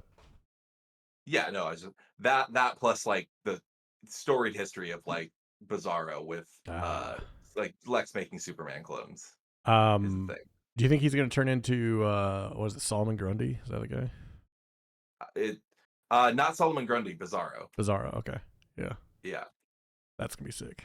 So yeah, they fight. I think they get in this big battle and they reveal and it's the big culmination battle in the superhero movies. It's Lex as Ultraman versus Superman.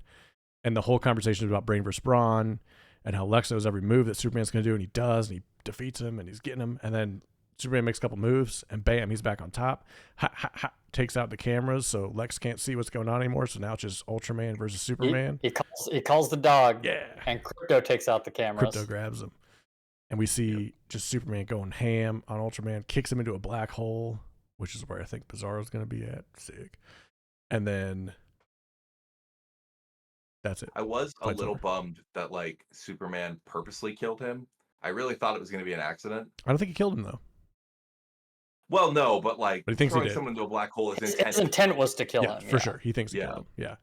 But if you knew that you were the most powerful being on Earth and a clone of you was going to take over. It's a tough decision, but like I think he would have tried to, he tries to talk him out of it at one point. Like he does. This guy is like, this poor clone is like dumb, fucked up. Like I don't think he can reason. I think he can only listen to Lex. Yeah.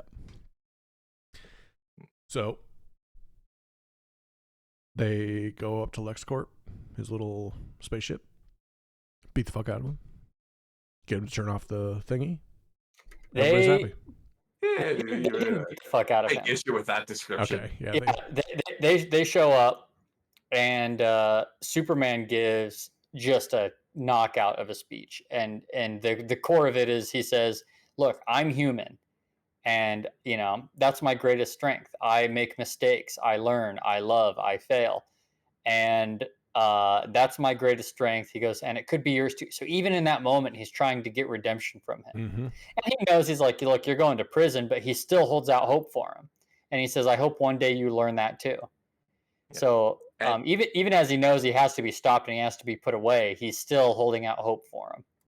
And Lex still like throws it back because he's not afraid of Superman at all, and like basically tells him like, "I don't care. Like I'm gonna keep coming at you. Like I have permission to fuck you up." He doesn't know about the news story yet. And then it breaks.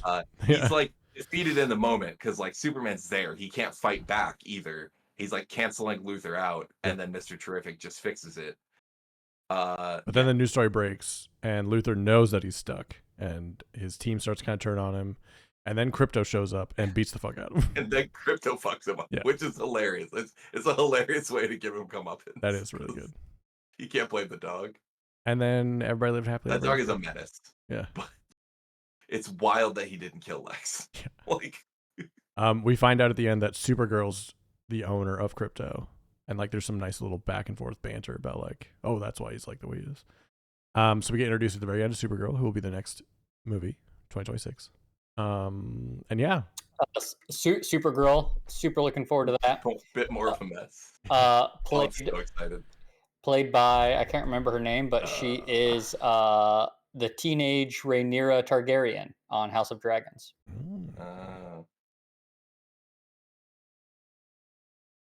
Pulling from all the prestige shows again. Yeah. Just like you guys. Back when we used to do past cast, future cast.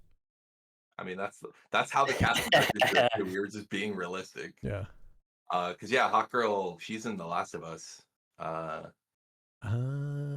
like, I recognized her the whole time, and then I was Millie Alcock is going to be Supergirl. Yeah. House of the Dragon, Furlough, Upright, Sirens. I don't know any of these. You know her face. She's in like every ad for House of the Dragon. Like she's always on there. Yeah. So yeah, that's Superman. Go see it. Thing rocked. Yeah, just Just phenomenal. Oh, kind of side note to what we were talking about maybe before the cast, with the music. Mm. The classic Superman score, they tease it throughout and they intertwine it in different moments. You start to, and I'm like, oh, are they going to do it? Are they going to do it? And then they do find, I can't remember when, but they finally play it at one point and or a couple points, and I'm like, Yeah. yes, there it is. But I love how they intertwined, a couple notes here and there, a couple, they sort of built the soundtrack around that, and I really liked that. Yeah. One letterbox review that stood out to me. Oh my god, call me Gal Gadot the way I don't know how to act right now. Oh. Hilarious. I can't wait to see Wonder Woman. Oh, they're gonna try. Any last thoughts on Superman? I have so much confidence. Like, my final thought is that I'm very excited for DC Studios. It's crazy. Led by James Gunn going forward. Yep, I'm fully sold. Yeah, I can't wait. I think it's okay. I was gonna say I read somewhere, and I don't know if this is confirmed, but that the Supergirl movie will open up with Supergirl is she goes to some planet with a red star so she can get drunk for her 21st birthday. Oh, that's sick. Mm-hmm. And that's how the Supergirl, that's like where it begins. That's dope. Nice. I love that. No, it's such a good, like, I still take issue with the thought that this is the best comic book hero movie or best superhero movie. But I'm really excited with this. Like, it feels like coming to like the real form. Like, there were shitty comic book movies, and then like what Marvel really did was like with like the first Iron Man was like really ground it, which is much easier to do for like Marvel. Yes. They really grounded it and made it realistic and made people accept superhero movies and think they're cool and got rid of all the stigma. And then like James Gunn with Guardians of the Galaxy basically like was where they first started getting really wild with it, and they're like, oh yeah, we can just do whatever we want. Mm-hmm. And then I feel like Marvel just like went too fast into the big event movies. Like, I mean, I like Endgame and Infinity War, but like they just got the wrong idea that being weird with it just means like including everything all the time. Mm-hmm. And this movie shows like how you can just like make the world weird and just have a couple characters in your movie. Yep. Like, I feel like they're all going to be like this. It's superhero comics always have another superhero show up. Mm-hmm. Almost always. It's funny because that's one of the critiques I've seen of this movie is that it has the features, and they're like, this isn't even a Superman movie because it has the other heroes in it. Yeah. But I think a lot of the hate I see from it is people who want it to fail. Yeah. Because people, I don't know, I'm getting a lot of these people obsessed with Snyder versus Gunn. Don't get that at all. And it's like they have to pick a side and then trash on the other one, and I'm like, I don't know, makes no sense to me. I'm not going to get into it. Just I'm happy to trash on Zack Snyder, but not why I like this movie. Yeah. So we gave it an 8 or 9 out of 10. What is your plan once this comes out? Are you going to buy it on physical, buy it on digital, rent it, wait till it streams? What are you thinking? I don't know. I don't think I've ever bought a superhero movie. It's not the kind of movie I buy. Mm-hmm. But I could see myself rewatching this for sure when it comes to streaming. It'll be on Max, I'm sure, because they own all DC. Yeah. It's already on that. Like, yeah, there's already a banner. I opened up Max today and I saw Superman. I was like, it's not out. Like, they just wanted to. They're like showing me an ad for it. No, I mean, if you buy movies, like I would buy this movie. I would buy this movie. If I bought movies, I would buy this movie. Yeah. It's fun. Maybe wait for like the Justice League box. Maybe they'll bring back box sets, or they already do. They'll have like a Justice League, Hall of Justice size box. Yeah, like the first Batman, Superman, Wonder Woman, Aquaman. I can't wait for Martian Manhunter. Yeah, they're finally gonna do it. That'd be good. They like teased it in the stupid Justice League. Yeah, they did. Didn't they? There was this Martian Manhunter, right? Yeah. He's gonna be good. He is. Because in the animated stuff, he's awesome. Yeah. I do want to sneak in one little critique. If I could change anything about this movie, yeah, I think there was a little too much crypto. Interesting. There was a little too much crypto. There was a lot, but I was getting a little tired of him. They relied on him a little too. He was basically the B story. Yeah. Yeah, like it was funny. It was funny. It was good as a plot device being kidnapped. Mm-hmm. It was good. It's great at the intro. And him coming to do the cameras. Mm-hmm. Yes. But like, yeah, they didn't need a couple of the middle ones of him like tearing up the place and stuff. It just wasn't necessary. Yeah. I have criticisms of this movie. Like we went through everything. Everything was love. Like there was weird pacing stuff in this movie. Mm-hmm. I actually don't love the ending, the like speech to Lex, and it's just a little heavy-handed for me. Sure. It doesn't just ruin my dislike of this movie, but when he started giving the big speech, I started rolling my eyes very slowly. Like, especially, and Lex too, like, I agree that Nicholas Hoult was really good as Lex, and he was at his best when he wasn't monologuing. Yes. Like, when he's just, like, being, like, the fight scene at the beginning completely sold me. Mm-hmm. Yeah, when he's just being the mastermind, and he's yeah, kind of this manic energy, and yeah, and when they infiltrate the like all the best stuff, his best stuff for me was at the beginning. Like when they infiltrate and he just like is cool, like that. I was trying to think of the right, not cool as in like composed. Yes. As he's like walking through this chaos, like total confidence, like him being a leader and being like really just the smartest guy in the room. He does it really well. Mm-hmm. When he starts monologuing about how much he hates Superman, I'm like, you sound kind of stupid. Like it's frustrating. Yeah. And they had to get it across because like it is important to know how much he hates Superman, but like I could have used a little more show don't tell. Sure. But like, I mean, also you got to take comic book things as they come. Like monologuing is a part of it. Like it's in the comics too, even the good comics. Very much so. Like it didn't make me dislike the movie, but there's things that aren't perfect. Yeah, for sure. So I got an 8. Yeah. Out of 10. Yeah, exactly. There were also so many. I kept throwing in like the callbacks to like I'm not even like a superhero or Superman comic book reader, but like if you know stuff, if you care to like know the stuff, they throw in so many like callbacks and jokes and stuff. And I forgot to say one of my favorite ones. We were talking after this about how the conflict, like the two countries conflict, is a little awkward in like our real life. Like Taylor said it kind of reduced her enjoyment a little bit, just having like a war conflict in your fun, goofy superhero movie because it kind of trivializes it. And I was like, the funny thing is, the first 2 Superman movies, like the Golden Age ones with Christopher Reeves. What's his name? Christopher Reeves.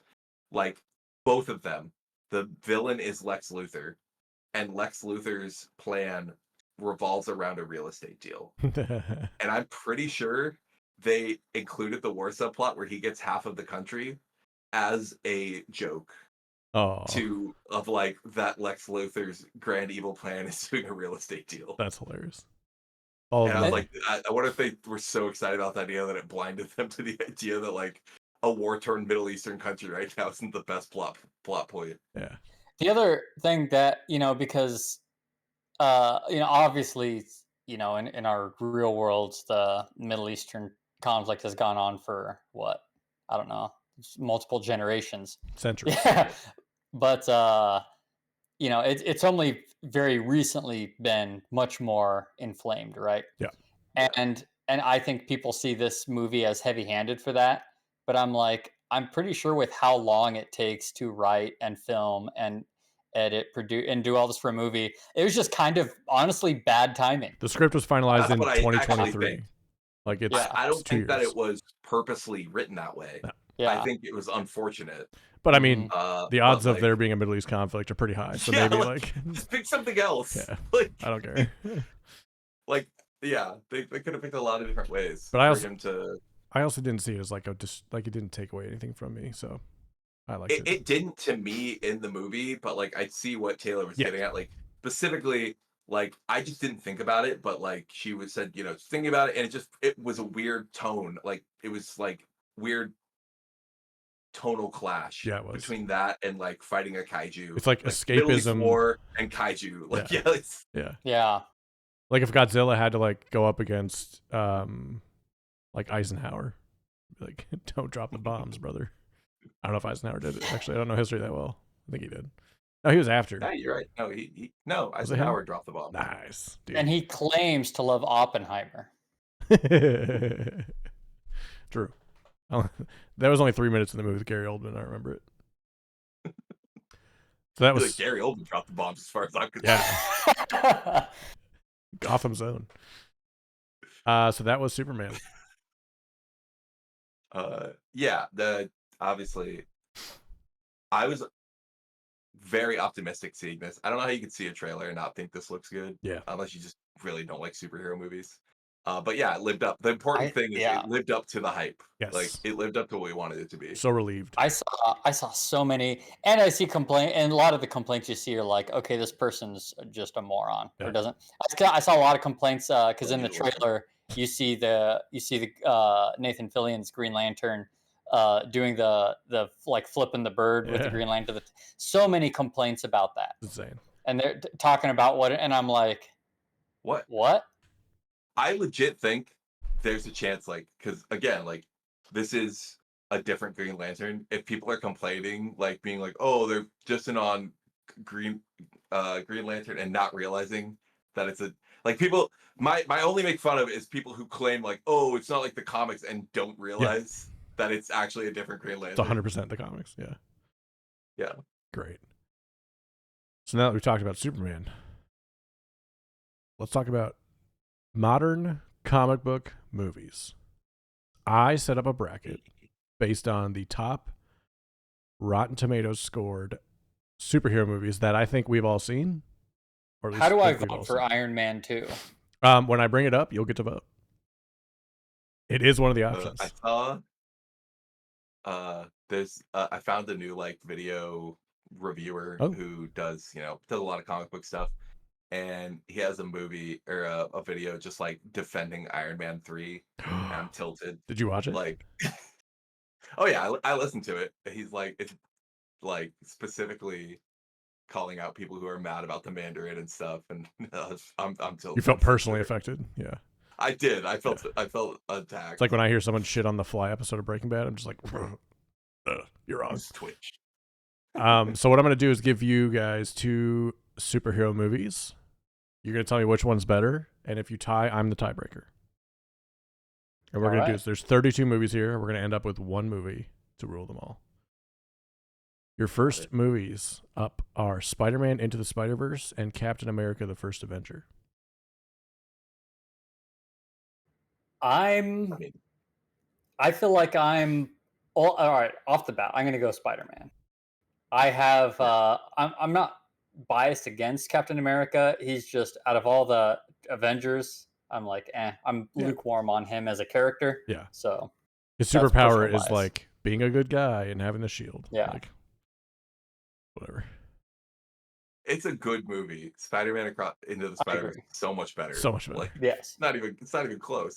So it is seated like close to what they rated I it. get So it. this is a 1 seed. So yeah, I would hope it moves on. It like is redefining the genre too, like for animated films. 100%. Like, this one's a little tougher. Spider-Man: Far From Home, the one with I believe Mysterio. Yeah. Yeah. And The Batman, Robert Pattinson's Batman. I'm gonna say Robert Pattinson's Batman. I love that. For me, it's up there. Yeah. With The Dark Knight. Yeah. I'm not gonna say it's better. I'm not gonna say it's worse. I'm just gonna say it's there for me with it. Yep. Because I love that. I love that take on Batman. The more, noir detective. What are you doing? Yeah. Where are you? So for being refreshing, for being a little different, and for Robert Pattinson, I'm gonna vote that way. Nate? I mean, you're gonna have to break the tie, and I assume I'm gonna be outvoted. Yeah, you are. I don't even like Far From Home that much. Wow. I don't like that Batman movie. Oh. He hates Cedric Diggory. The Batman moves on. Sorry, Nate. Okay, Spider-Man 2, Sam Raimi's Spider-Man 2 versus Avengers: Infinity War. So this is the Tobey Maguire Spider-Man versus Infinity War. For me, it's Go ahead. Infinity War. Yeah. Yeah, it's Infinity War. I'm not even going to really defend it. It's fine.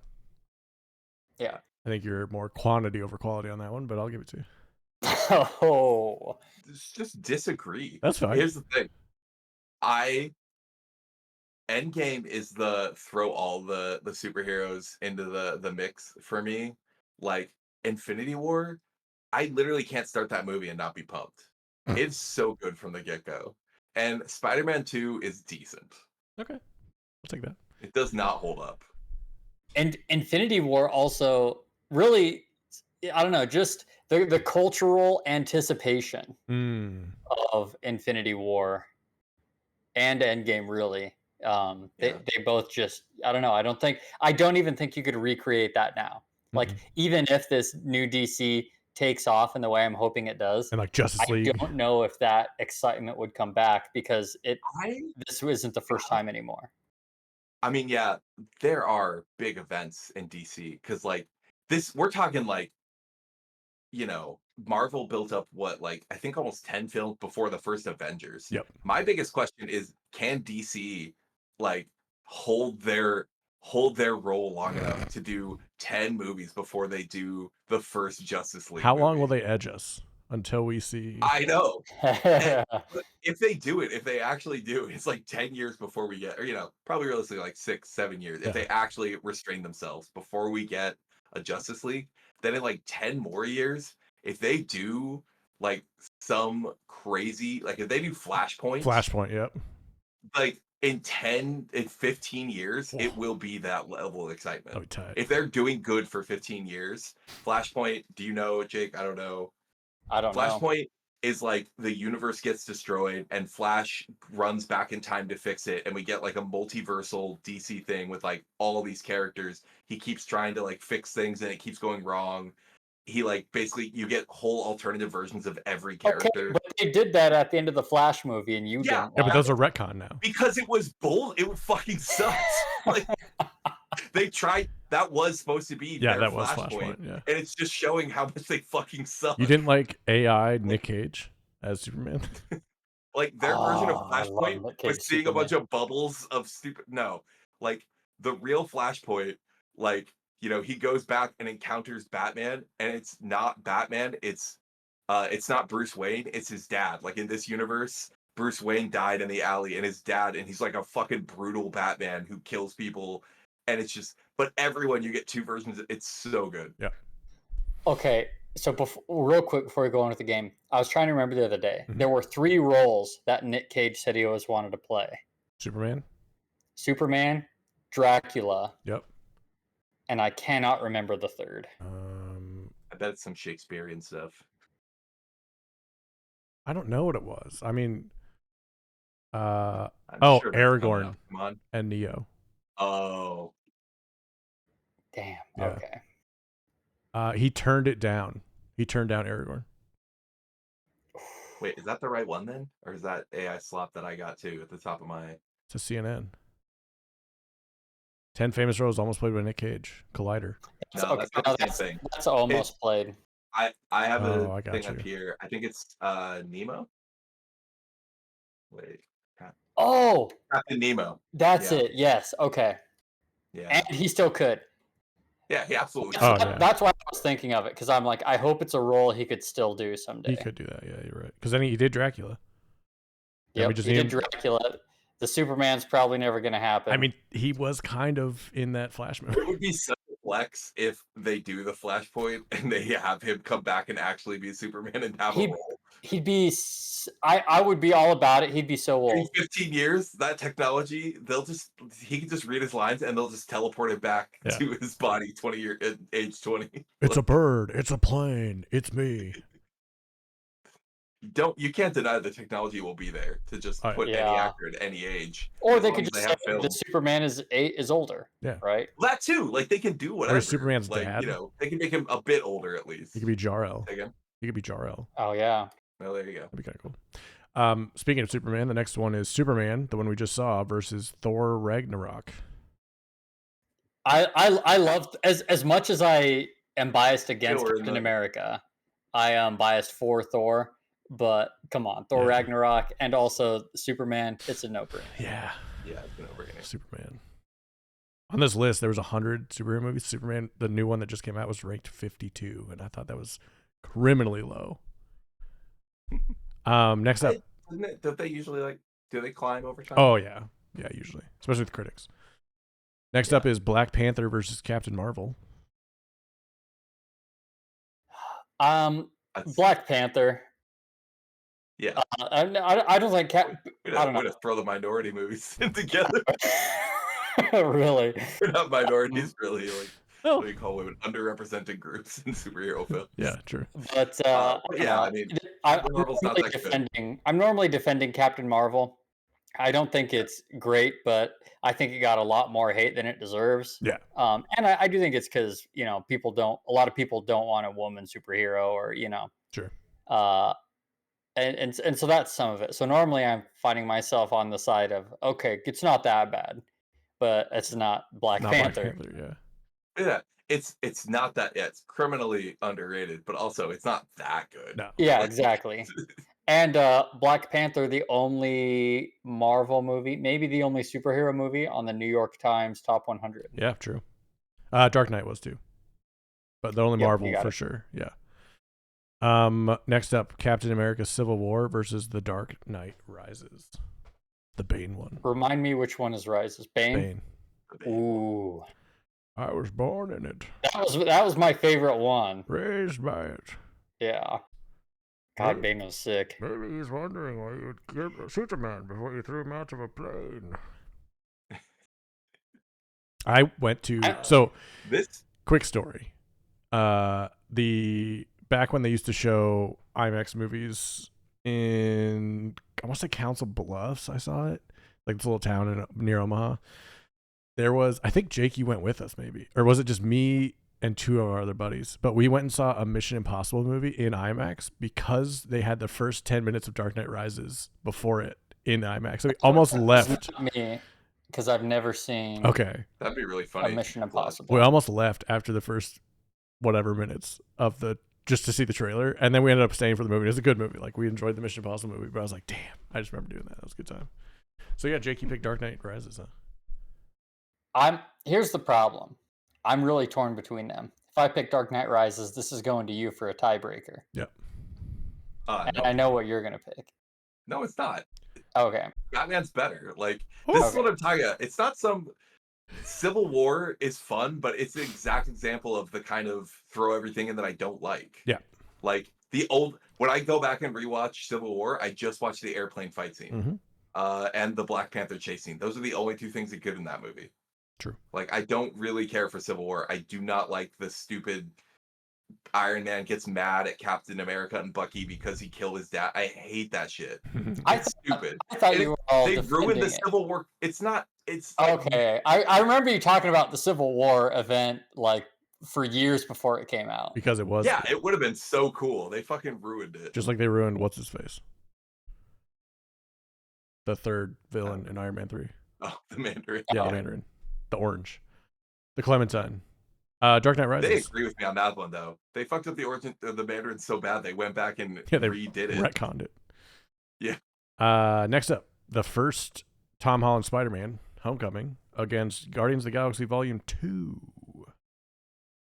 I think Tom Holland is the best Spider-Man, but Guardians. Wow. I think Tom Holland's the best Spider-Man, and that one's my favorite of his so far. So yeah, I'm going with. I don't like Volume 2 because it's the one where it's like Star-Lord's dad. Volume 2 is the worst of the Guardians. It's the worst, and it's still good. But yes. Homecoming, I remember we jumped out of our chairs and started dancing at the end of Homecoming in the theater. Yeah, it's so good. That was tight. Let's moving on. Next up, a weird one. So I'm perfectly fine with that. Yeah, sounded like you'd be okay. Okay, next one: The Incredibles versus Ant-Man. Oh, ooh, what? Ant-Man. Oh. I'll say this: Ant-Man has his moments as a movie, as a character, but pretty forgettable among all of these others. And so I'll say The Incredibles. Yeah, there might have been stuff I'd have put Ant-Man over, honestly, but Yeah. not The Incredibles. Yep, agreed. Okay, Incredibles moves on. So we're going to keep going with this side of the bracket, then we'll do the other side, then we'll come to the finals. So this side of the bracket, round 2, this is tough. Spider-Man Into the Spider-Verse, The Batman. I mean, not for me. You I guys know. decide which one you want. Yeah, I'm guessing we're both just saying Spider-Verse. Yeah, I would agree with you on that too. Unfortunately, it was just a bad role for the Batman, honestly. Next up is put your money where your mouth is: Avengers: Infinity War or Superman. Ooh. This is nefarious. This is easy for me. Yeah, I mean, I'll let it go down to Jake because I do still pick Infinity War. Wow. Yeah, I'd give Superman. I'd give Superman over Endgame, but not over Infinity War. Okay. Again, I don't agree with this. There's like 6 or 7 Marvel movies I will put above that Superman for now. I think there's like maybe 2. I'm gonna say probably Infinity War. Wow. And that might change in the future. And I think for me, it's the opposite. I think there's not very many movies that would have knocked out Superman for me. But that one is. For me, I think both Endgame and Infinity War. Sure, that's fair. And maybe not, I don't know. The only reason Endgame is up because Endgame is just constant action. Yeah. And you know, it's a third act for a whole movie. Yeah. No, it's not though. Like that's Endgame. Endgame is like did you forget that there's a literal like time heist in the middle of that movie? Like that's action. It's a third act. No, they have slow down moments. Where they're talking about the action. No. It's it's action, and then falling action for like the last half of the movie to me, or the last third is like all falling action. Oh, either way, it is rife with action. You know, so I don't know how good of a movie it is. Yes, but it's up to me because it's such a good watch. You know. Yeah. It's a very fun watch. I agree, but I would have picked Superman. I don't know. I'm not. I'm gonna stick with it. I'm not gonna hem and haw. Oh, yeah, but it's too late. I clicked it. Yeah. Yeah. But it's not an easy one it's a tough pill to swallow. Yeah. Black Panther or Dark Knight Rises.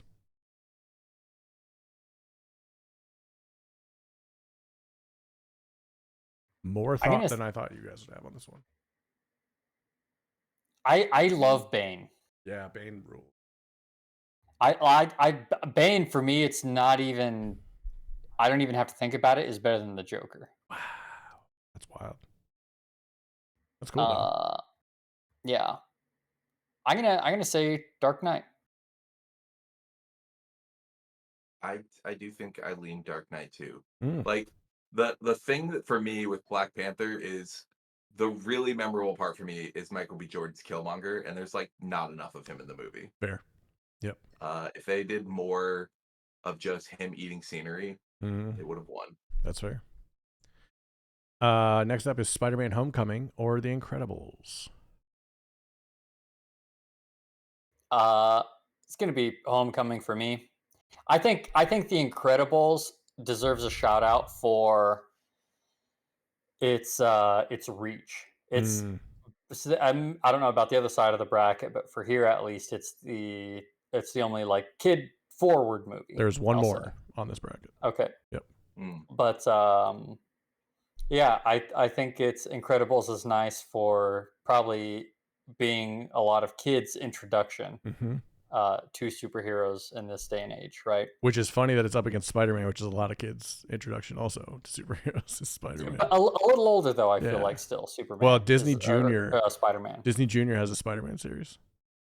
Okay. Where they're all like the bad guys are just like, I'm gonna blow bubbles. Awkwardly, this other person, hey, don't do that. That's not very nice. Well, I was just trying to have fun. It's just like Rhino is just like a nice guy. And I'm like they have every level because there's also, it's very popular for like, kids cartoons too. Like and they have the same superheroes, and they're just like, I'm gonna rob a bank, but like not shoot Yeah. at one for Yeah, sure. the Like, cartoonish robbing with the sacks of money. yeah. So Jake, you went with Spider-Man: Homecoming. It sounded like. Nate, Yep. I'm guessing you're the Yeah, same. same. All right. Next up, quarterfinals or semifinals. No, quarterfinals for this side. Semifinals for this side. Spider-Man Into the Spider-Verse versus Avengers: Infinity War. All right, here's where I'll put my money right out. Is Into the Spider-Verse. I'm gonna say the same thing. Yeah. Like, I've never seen anything like it. No. Yeah. And the other thing too is that I want to point out that it's been on my mind since I chose Infinity War. I'm afraid of recency bias. Okay.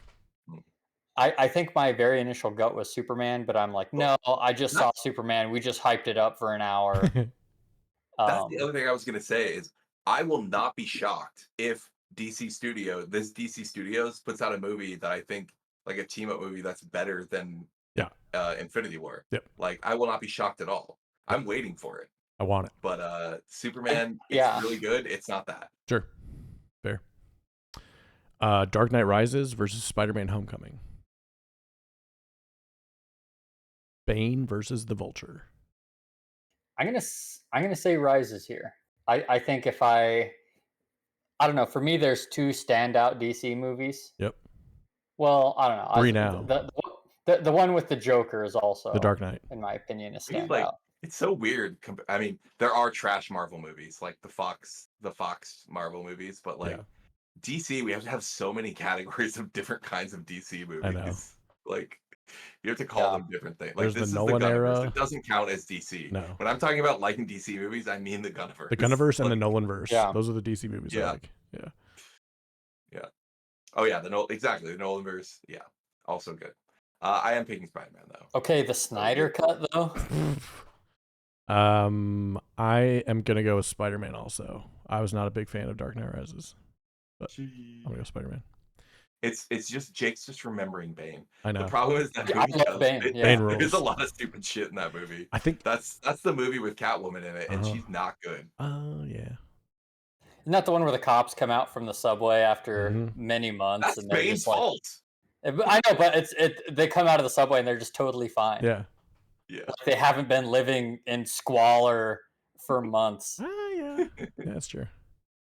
They just come out like they've been trapped for 8 hours. Well, maybe Their they suits were clean, and they're I'm all not gonna lie. I thought that they were only trapped for like 8 hours. I did I too. did not realize how long they're supposed to be trapped down No, there. they were trapped there for like I think weeks. Okay. Jesus. Eating all the rats. Yeah, That was Bane's plan to solve the rat problem in New York. No more rats.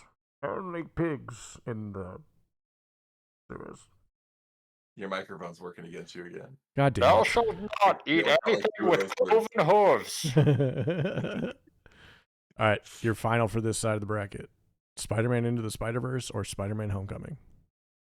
Interesting that we end up here. I'm going to say Spider-Verse. Yeah, I say Spider-Verse too. Agreed. And I fucking love Homecoming. I know. That's a really good one. All right, now we're on the other side. New movies. Avengers Endgame, the 1 seed over here, versus Thor. Is this box? I thought you said it was reviews. It's based on Rotten Tomatoes critics reviews. Oh. Yeah. I'm shocked, frankly. I picked around some of them like outside the top 10, but say one more time with you guys saying this is all action movie that not only is there the time heist, you're forgetting they literally spend a bunch of time developing time travel. There is like no action in Endgame until the final act, which is like half the movie. But it's like nothing and then everything. So you're picking Thor? Which Thor was it? Just the first one. Thor. The first one? No, I actually picked Endgame over that. I'm gonna pick Endgame too. I love Thor. Thor's getting bodied unfairly this bracket. I agree. The first Spider-Man with Tobey Maguire or Big Hero 6, the other animated movie. Oh, nice. That's so sad. I know.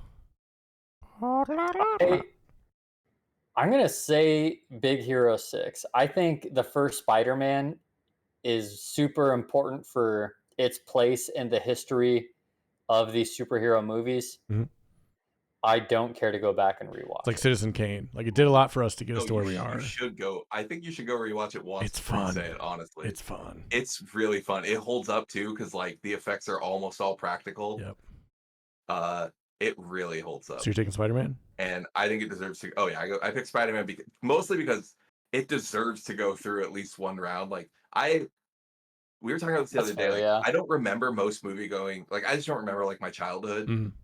I actually remember like seeing the first Spider-Man and being like, Jesus Christ! I could not believe what I was seeing in theaters. Spider-Man moves on. I am breaking the tie there. Next up, The Avengers versus Wonder Woman. I, very notably, not a big fan of the Avengers movie. Well, I'm picking the Avengers. I'm putting it up on the table. I mean, it's gonna be the Avengers. Everything up to, if you rewatch Wonder Woman, everything up until like the last 15 minutes, pretty fucking sick. I think Wonder Woman's a quite solid movie. Yeah. Yeah, no, I like it a lot. It does leave a bad taste in my mouth at the end of that movie. So bad. But I think the Avengers is just that good. What's the one where that starts off and they're like kind of fighting in a mall? That's Wonder Woman 2. Yeah. 1984. So 1984? Yep. Yeah. I have only seen that one. Oh. I did not see the OG Wonder Woman. Oh, you'd still pick Avengers. I probably still would. Yeah. OG, like it is really good. Like all the jokes about Gal Gadot not being able to act don't really apply here. Like she's just Wonder Woman's just kind of plays it right. Just is Gal Gadot downplayed, I think. Yeah. I think a lot of people just hate Gal Gadot, and because of that, they're like, "Oh, everything she does is trash." And it's like, if you're gonna call out her acting, call out her acting. If you're gonna call out her political beliefs, call out her political beliefs. But don't. I don't know. It's ignorant when you say she's the worst actress in the world because you don't like her. Yeah, for sure. Yeah, she isn't a good actress, but I think she's a fine person, bro. Yeah. I'm not saying she's great, but one time you have to caveat and be like, I don't think she's a good actor. Again, it's just it really gets dragged how bad she is. Let me get ahead of the comments. Yeah, absolutely. I find myself defending it, saying, "Come on, it's not that bad. It's not that good." I'm mad you're making me defend this. But next up is an interesting one: Spider-Man: No Way Home, the most recent, Tom Holland, against Hellboy. Ooh, man! Hellboy makes me sad. Yeah, the Guillermo del Toro one, though. Wait, the newest. Have you seen the oldest one? Newest one, or the first OG? One? Yeah, has Jake seen it? Is my question. Yes, I've seen it makes me sad because I wanted more. Oh yeah. Okay, same. And from my understanding, the series just kind of fell apart. Yep. So which would you prefer, Hellboy or Spider-Man: No Way Home? Which is better? The first one, that's hard because I'm honestly not in love with either one of them. I think you guys outnumbered me on I'm not a huge fan of Spider-Man: No Way Home. Yeah. Hellboy's like a decent movie, but like not something I care to watch again. Here's what I'm gonna do for me to break this tie. I'm gonna say Hellboy because just more. We have plenty of Spider-Man representation moving on already, so I'm gonna give the nod to Hellboy. Spider-Man's into the mix. Jeez. Mm-hmm. What are you saying, Ben? Oh, I'm doing Hellboy. Yeah. Oh, okay, cool. Yeah, Hellboy. I was honestly wasn't sure. I might have picked Hellboy. Oh yeah, I was. But always ready. But I'm happy. I'm fine with that not being an option. All right, here's your moment. Iron Man 2 going up against the last 1 seed, The Dark Knight. So did you purposely not? Oh wait, is this the top 16? Did you purposely not put in Iron Man 1 to hurt me? It's the 2 seed in this side of the bracket, so it'll be the last one. Oh, okay. I thought you said this was the last seed. 1-8. This is the last 1 seed. So right. The Dark Knight is the last 1 seed against Iron Man 2, the last seed in the bracket. Yeah. I'm gonna.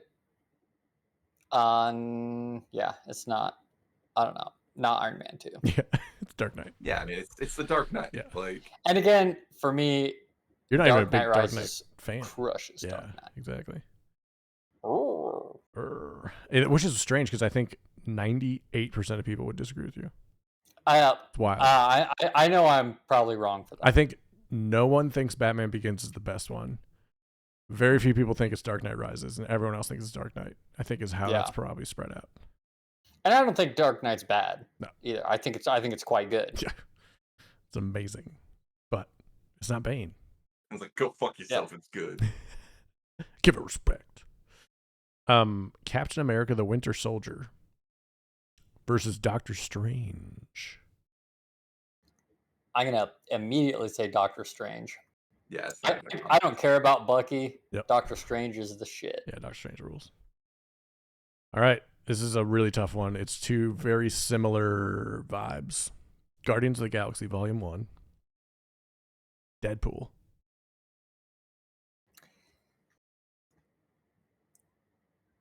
Okay. Guardians 1. Yeah, it's Guardians 1 for sure. Yeah. I get what you mean, but like they're not the same to me. Like it's Deadpool is funnier, but like Guardians is the heart. Yeah. I think if Deadpool was in any other spot on this really bracket, like against this level of competition, it might win, but not against Guardians 1. I think Deadpool would often win its round 1, but not against Guardians. I think Guardians 1 is one of the few Marvel movies that beats Superman for me. So Guardians 1. What a coincidence. I know, right? James Gunn. All right, Nate. Iron Man 1. Just proving that he can take any fucking characters. Yeah. This had kind of like that in the comics, but they're better in the MCU. This had Guardians 2 over Guardians 3. Yeah. That's it. So for me, Guardians 3 is a no-brainer better than. I agree with you too. Yeah, I agree with that. I think Guardians 2 sucked. It was like such a bland story to me. Okay, Iron Man Volume 1. The OG versus the OG X-Men. Cool that it's on there.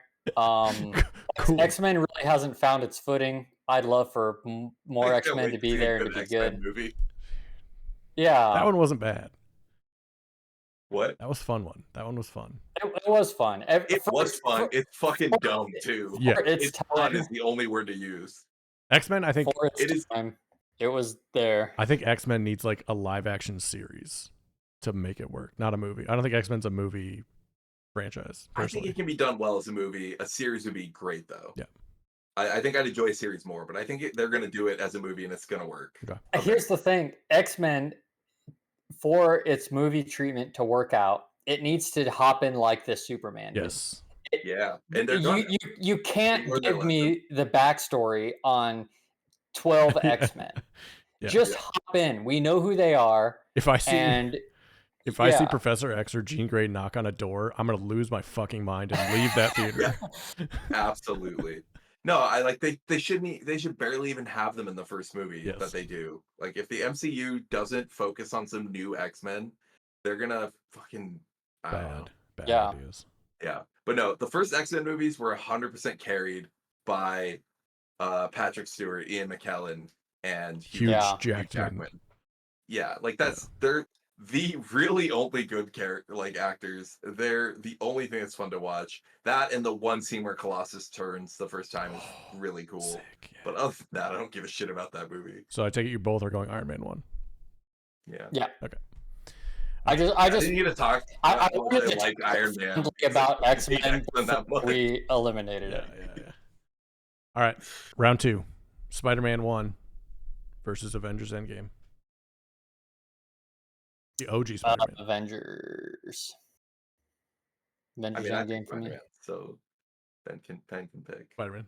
I stand by it. Like I still like Endgame. Yeah. All right, Hellboy versus the Avengers. Come on, hipsters, do it. You won't, pussy. I'm picking the Avengers, and I'm not. I'm gonna pick Avengers too. You guys are both wrong, but I'll give it to you. The Dark Knight versus Doctor Strange. tougher than it should be for me. I love. Because I love Doctor Strange. I love Benedict Cumberbatch. I love Strange just as a character, his powers. I don't know. Do you like I'm gonna go penguins? You know what Ooh. the thing is that consistently like that makes it like there is a Doctor Strange movie potentially. Plug your ears, Ben. That's better than The Dark Knight. It could exist. Sure. But they refuse to make Doctor Strange use his power in cool ways. The single most hype I ever was for Doctor Strange was in an Infinity War when he's fighting Thanos and he's actually using his powers to do fucking magic instead of magic karate. And the first Doctor Strange gets big credit for the resolution of the fight with Dormammu where he actually uses the time stone. Yeah. But like he is not he's fighting with his fists for most of that movie. True. And it's very frustrating. I could see that. I don't know. I'm willing to look past it. I'm gonna say Doctor Strange. Throw my useless vote. Demand a better Doctor Strange is all I'm saying. Demand Doctor Strange. Does the audience have the intelligence to see him using magic?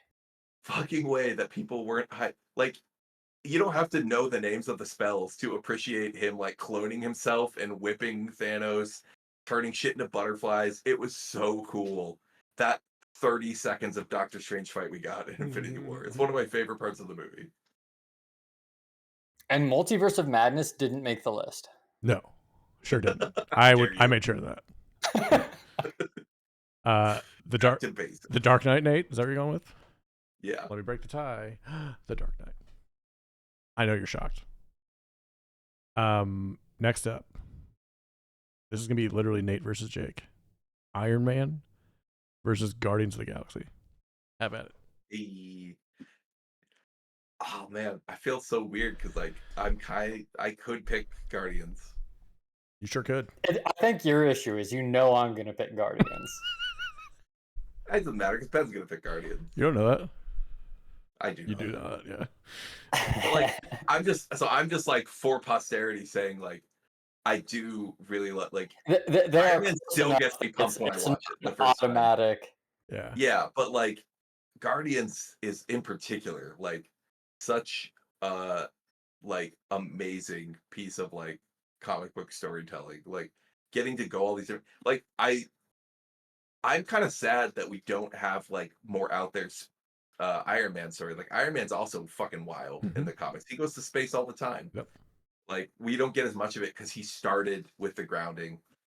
And it's still cool, but it's like not the same world. So you're picking Iron Man. I don't know. I probably Guardian. I probably enjoy watching. As much as Nate hates in-show promos, I want to. What's in Iron Man? When he gets Burger King. Oh yeah, that's bad. They had to pay for his insurance. Charisma sells it though. They had to pay for Robert Downey Jr.'s insurance somehow. Yeah. I'll take it for and he makes it better. He does. Like, yeah. I mean, there's also I thought you were saying like there's like 2 new cars in every Iron Man movie. Like I don't know enough about cars to know that they're ads, but they are ads for sure. So Nate's going Guardians. Jake's going Guardians. Yeah. Yep. There we go. All right. Semifinals. Avengers versus Spider-Man 1. For me, it's Avengers. I still pick Spider-Man. Same. Wow. Yeah. Avengers is probably my least favorite of the Avengers movies. That's wild. It's so boring. I think people forget how boring that thing is. I just watched it like 2 weeks. It's not nonstop action like Avengers Endgame. I get it. Yeah. Of all you're fucking complaining about. It is. I think someone said, and it made me laugh really. It was like in the Honest Trailer or something. People forget that like the first 30 minutes of this movie is pretty boring. So bad. And it's true, but it is not boring. Like it gets exciting after that. Wouldn't know I fell asleep. No, I'm just kidding. Next up. Yeah, that's the real problem. I imagine you falling asleep 30 minutes into it every time and never getting to the helicarrier. Just hating yourself. It Guardians. shows like it was like again. I watched it like a couple weeks ago. Like we were just like, let's watch like popcorn movies during the summer, and I was like, yeah, it is really it's such lack of confidence that they reintroduce every character. That's why it's boring. It's Yes. because the beginning is introduce Loki, introduce Hawkeye, introduce Captain America completely unnecessarily. Like there's a whole scene where they just reintroduce Captain America in case you didn't see the Captain America movie. Yep. And it's like probably literally their intent, right? Like no, it was just in case. It's you can feel it, and they introduce Hulk. It's the whole first third of the movie is introducing all the characters, and it's boring. And then it ends with the best third act battle that had been created until that point. Fight me. I'm trying to think of one, but you might be right. No, that's without question. Okay. Up until that point. Okay. Guy. Guardians of the Galaxy Volume 1? Yeah. Or The Dark Knight? Yes. Guardians. I don't know. Dark Knight. And I know I'm the tiebreaker too. Yep. Oh, that's so rough. Is it? It is. Yeah, it really is. One of the greatest. They're different tones. Oh, for sure. For sure. Yeah. I'm trying to like think at which one I've seen more because I've seen them both quite a few times. We saw them together. Dark Knight in IMAX. Yeah. Amazing. What would you rather see another of? Ooh. Well, that's hurting your case because Heath Ledger's Joker. We've seen two more Guardians. We only saw one Heath Ledger's Joker. Yeah. Right, but you'd rather have another Dark Knight Yes. than Guardians 4. 1 billion times, yes. It's not even a question. No, I'm not I'm not basing it based on that though. I'm basing it based on the movies themselves. Which is still The Dark Knight. I'm trying to think like how I felt in theaters. Because like I remember Heath Ledger's Joker was genuinely shocking. So good. Like wild. So good. But also how pumped you feel through so many parts of Guardians. But also there's some shitty parts of the first Guardians movie too. There's a couple of really bad parts. Guardians salvaged what was the first dip of superhero movies. It did. We were in the middle. Third act in Guardians is fucking bad. And the final resolution of Guardians is stupid as shit. The Dark Knight brought prestige. The fight with Ronan is stupid. The Dark Knight. Tell him about the dance off. For the same. Yeah, it's the Dark Knight. Yeah, it's Dark myself into it. Ronan sucks. The Guardians rock. It's like the best part of that movie is them all getting together. The villain of that movie sucks, and the villain of the Dark Knight is one of the best like villains of all time. Period. Yeah. Do you think that Guardians 3 is better than Guardians 1? No. I actually don't know. I don't think so. I don't think so. For me, I would put it there. Yeah. I put Guardians 3 slightly above 1, and then a solid enough gap in them too. Yeah. So for me, I think Guardians 3 would have gone furthest in this bracket. It's fair. Last one on this side: Spider-Man 1 or The Dark Knight. Jake's got a rock and a hard place. Bullied into this. Tell you what, Jake. Superman, Dark Knight, or Spider-Man? Superman. All right. I would choose Superman over both of these, and I wouldn't even question it. Nate, what did you pick? I picked The Dark Knight. I'd pick The Dark Knight too. So. Yeah, I would have. Those are both like standouts of their separate genres of superhero movies. Spider-Man was like the first big superhero movie since like OG Batman, like 1989 Batman. I don't even know if I'd call that big. I mean, maybe for its. I don't even know. I guess Spider-Man was big when it came out. Yeah. No, I mean it was so big before that. To me, it was the first one. I'm saying I don't know of any before that. There was like Christopher Reeve's Superman.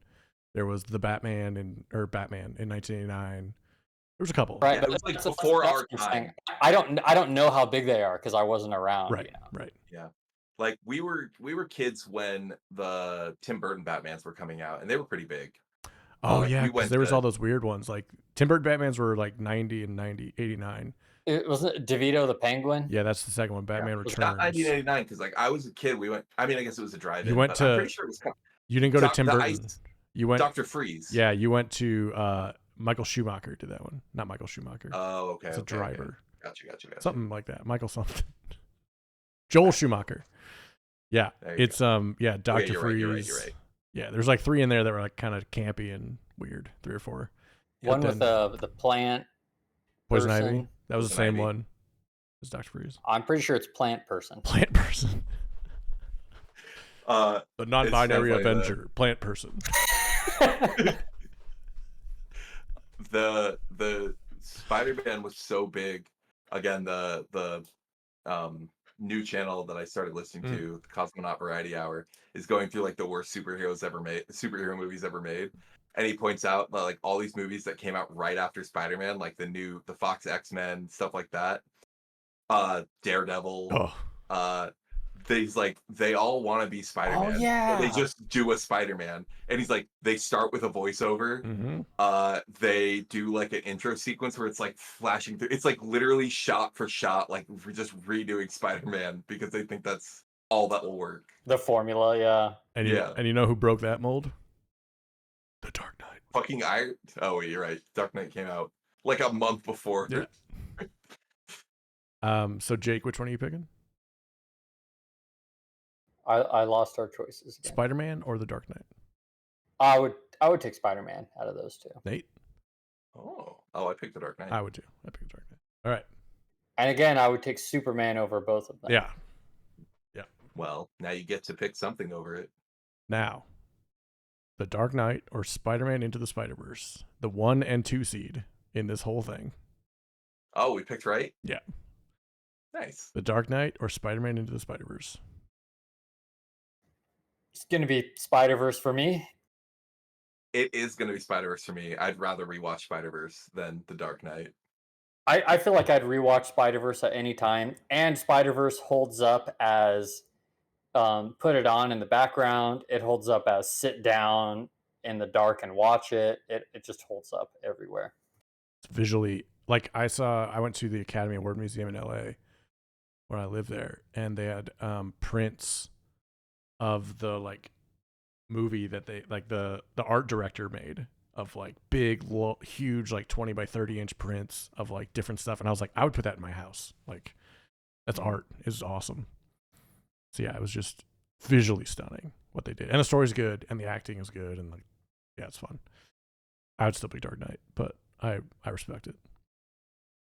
And that's our movie fight. So the best superhero movie is of the modern era that we've seen out of those 32.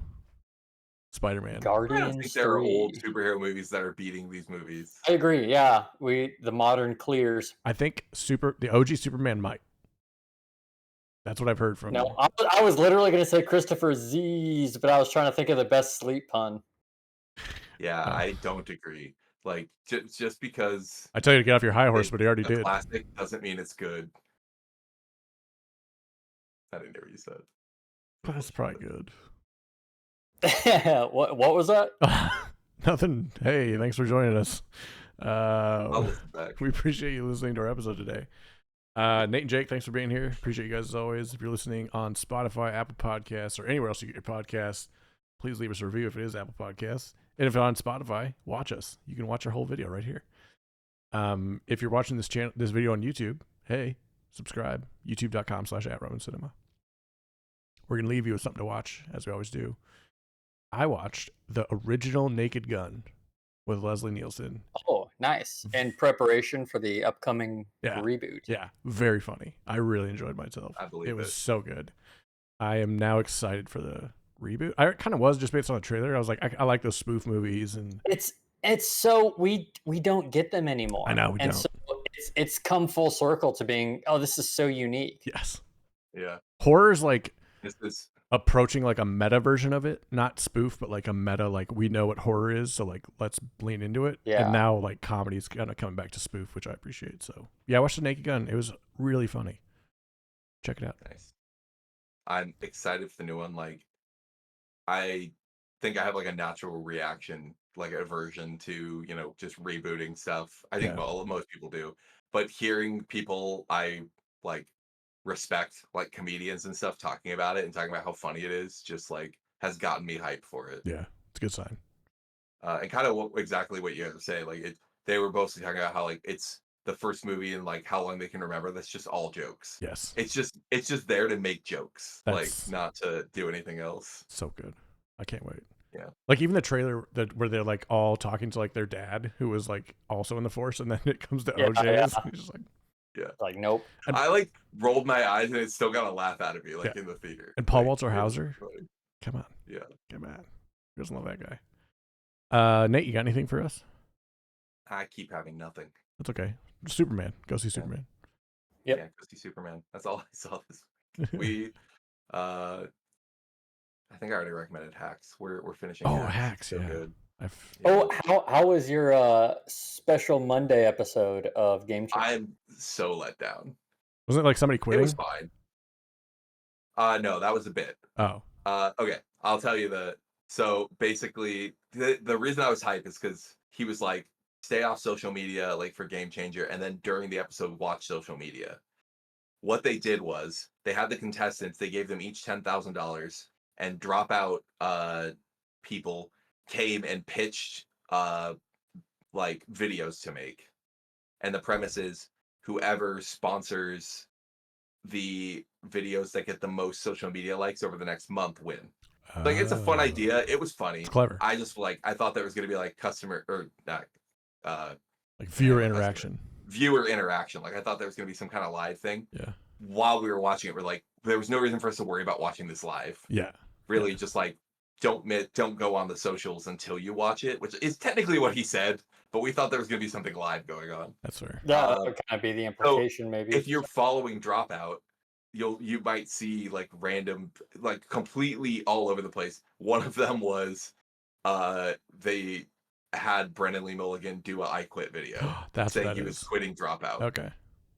Which I guess spoiler for you guys, but it's you might actually like be like, oh shit, for the first like 10 seconds, and then he like got weird. Gives up the game. Actually, so I've already seen 2 shorts from it. I saw the short where he announced the premise, and I saw the Brennan Lee Mulligan I Quit video, and they had me in the first 10-15 seconds. Yeah, they got me. Yeah, I was like, what is he gonna go do? He really sells it. Yeah. It's also funny through the whole episode. It's very clear that everyone knows that Brennan sells. Like there were multiple things that involved Brennan because the goal was to go viral. So like, so even non-Brennan people were like using Brennan as the target. Yeah, he wasn't even in it. He was not in the episode, but people kept pulling him into stuff. But yeah, it was still funny, but like it was not what I was hyped for. Yeah, it's letdown sucks. Yeah. Also, it was one of my least favorite games. We were talking about it after because like it didn't have a strong theme. It was just like doing a bunch of random bits. Yeah. It wasn't my favorite episode. Yeah. I think that's fair. I think you've praised it enough, and I would say you would probably make the argument that their quality is still really high and really consistent. And doesn't change that. No. Yeah. It's like a bit on Taskmaster where you're like, that was my favorite, but yeah, it happens. The Taskmaster thing comes up and you're like, that wasn't really fun. Alex Horn cameoed in an episode of Game Changer this season. I saw that clip too, yeah. Yeah. That's sick. Because then I saw people begging for Brennan on Taskmaster. Oh. Yes. I would lose my mind. Yeah. He might be he might not be funny, honestly. He might be aware enough to be like, I would not be fun to watch on Taskmaster. I'm just going to do that. He would just be trying to win everything. Yeah. Jake, do you have a recommendation? Yeah, on my end, I watched the Max mini documentary, The Mortician. Oh, how was it? It was okay. It's so it follows this this true story of this family of one guy in particular, but kind of his whole family's pulled into it, and they owned a mortuary, a crematorium, just there in that business, and I can't remember what state. And basically all of their criminal dealings. It launches in right away. Okay.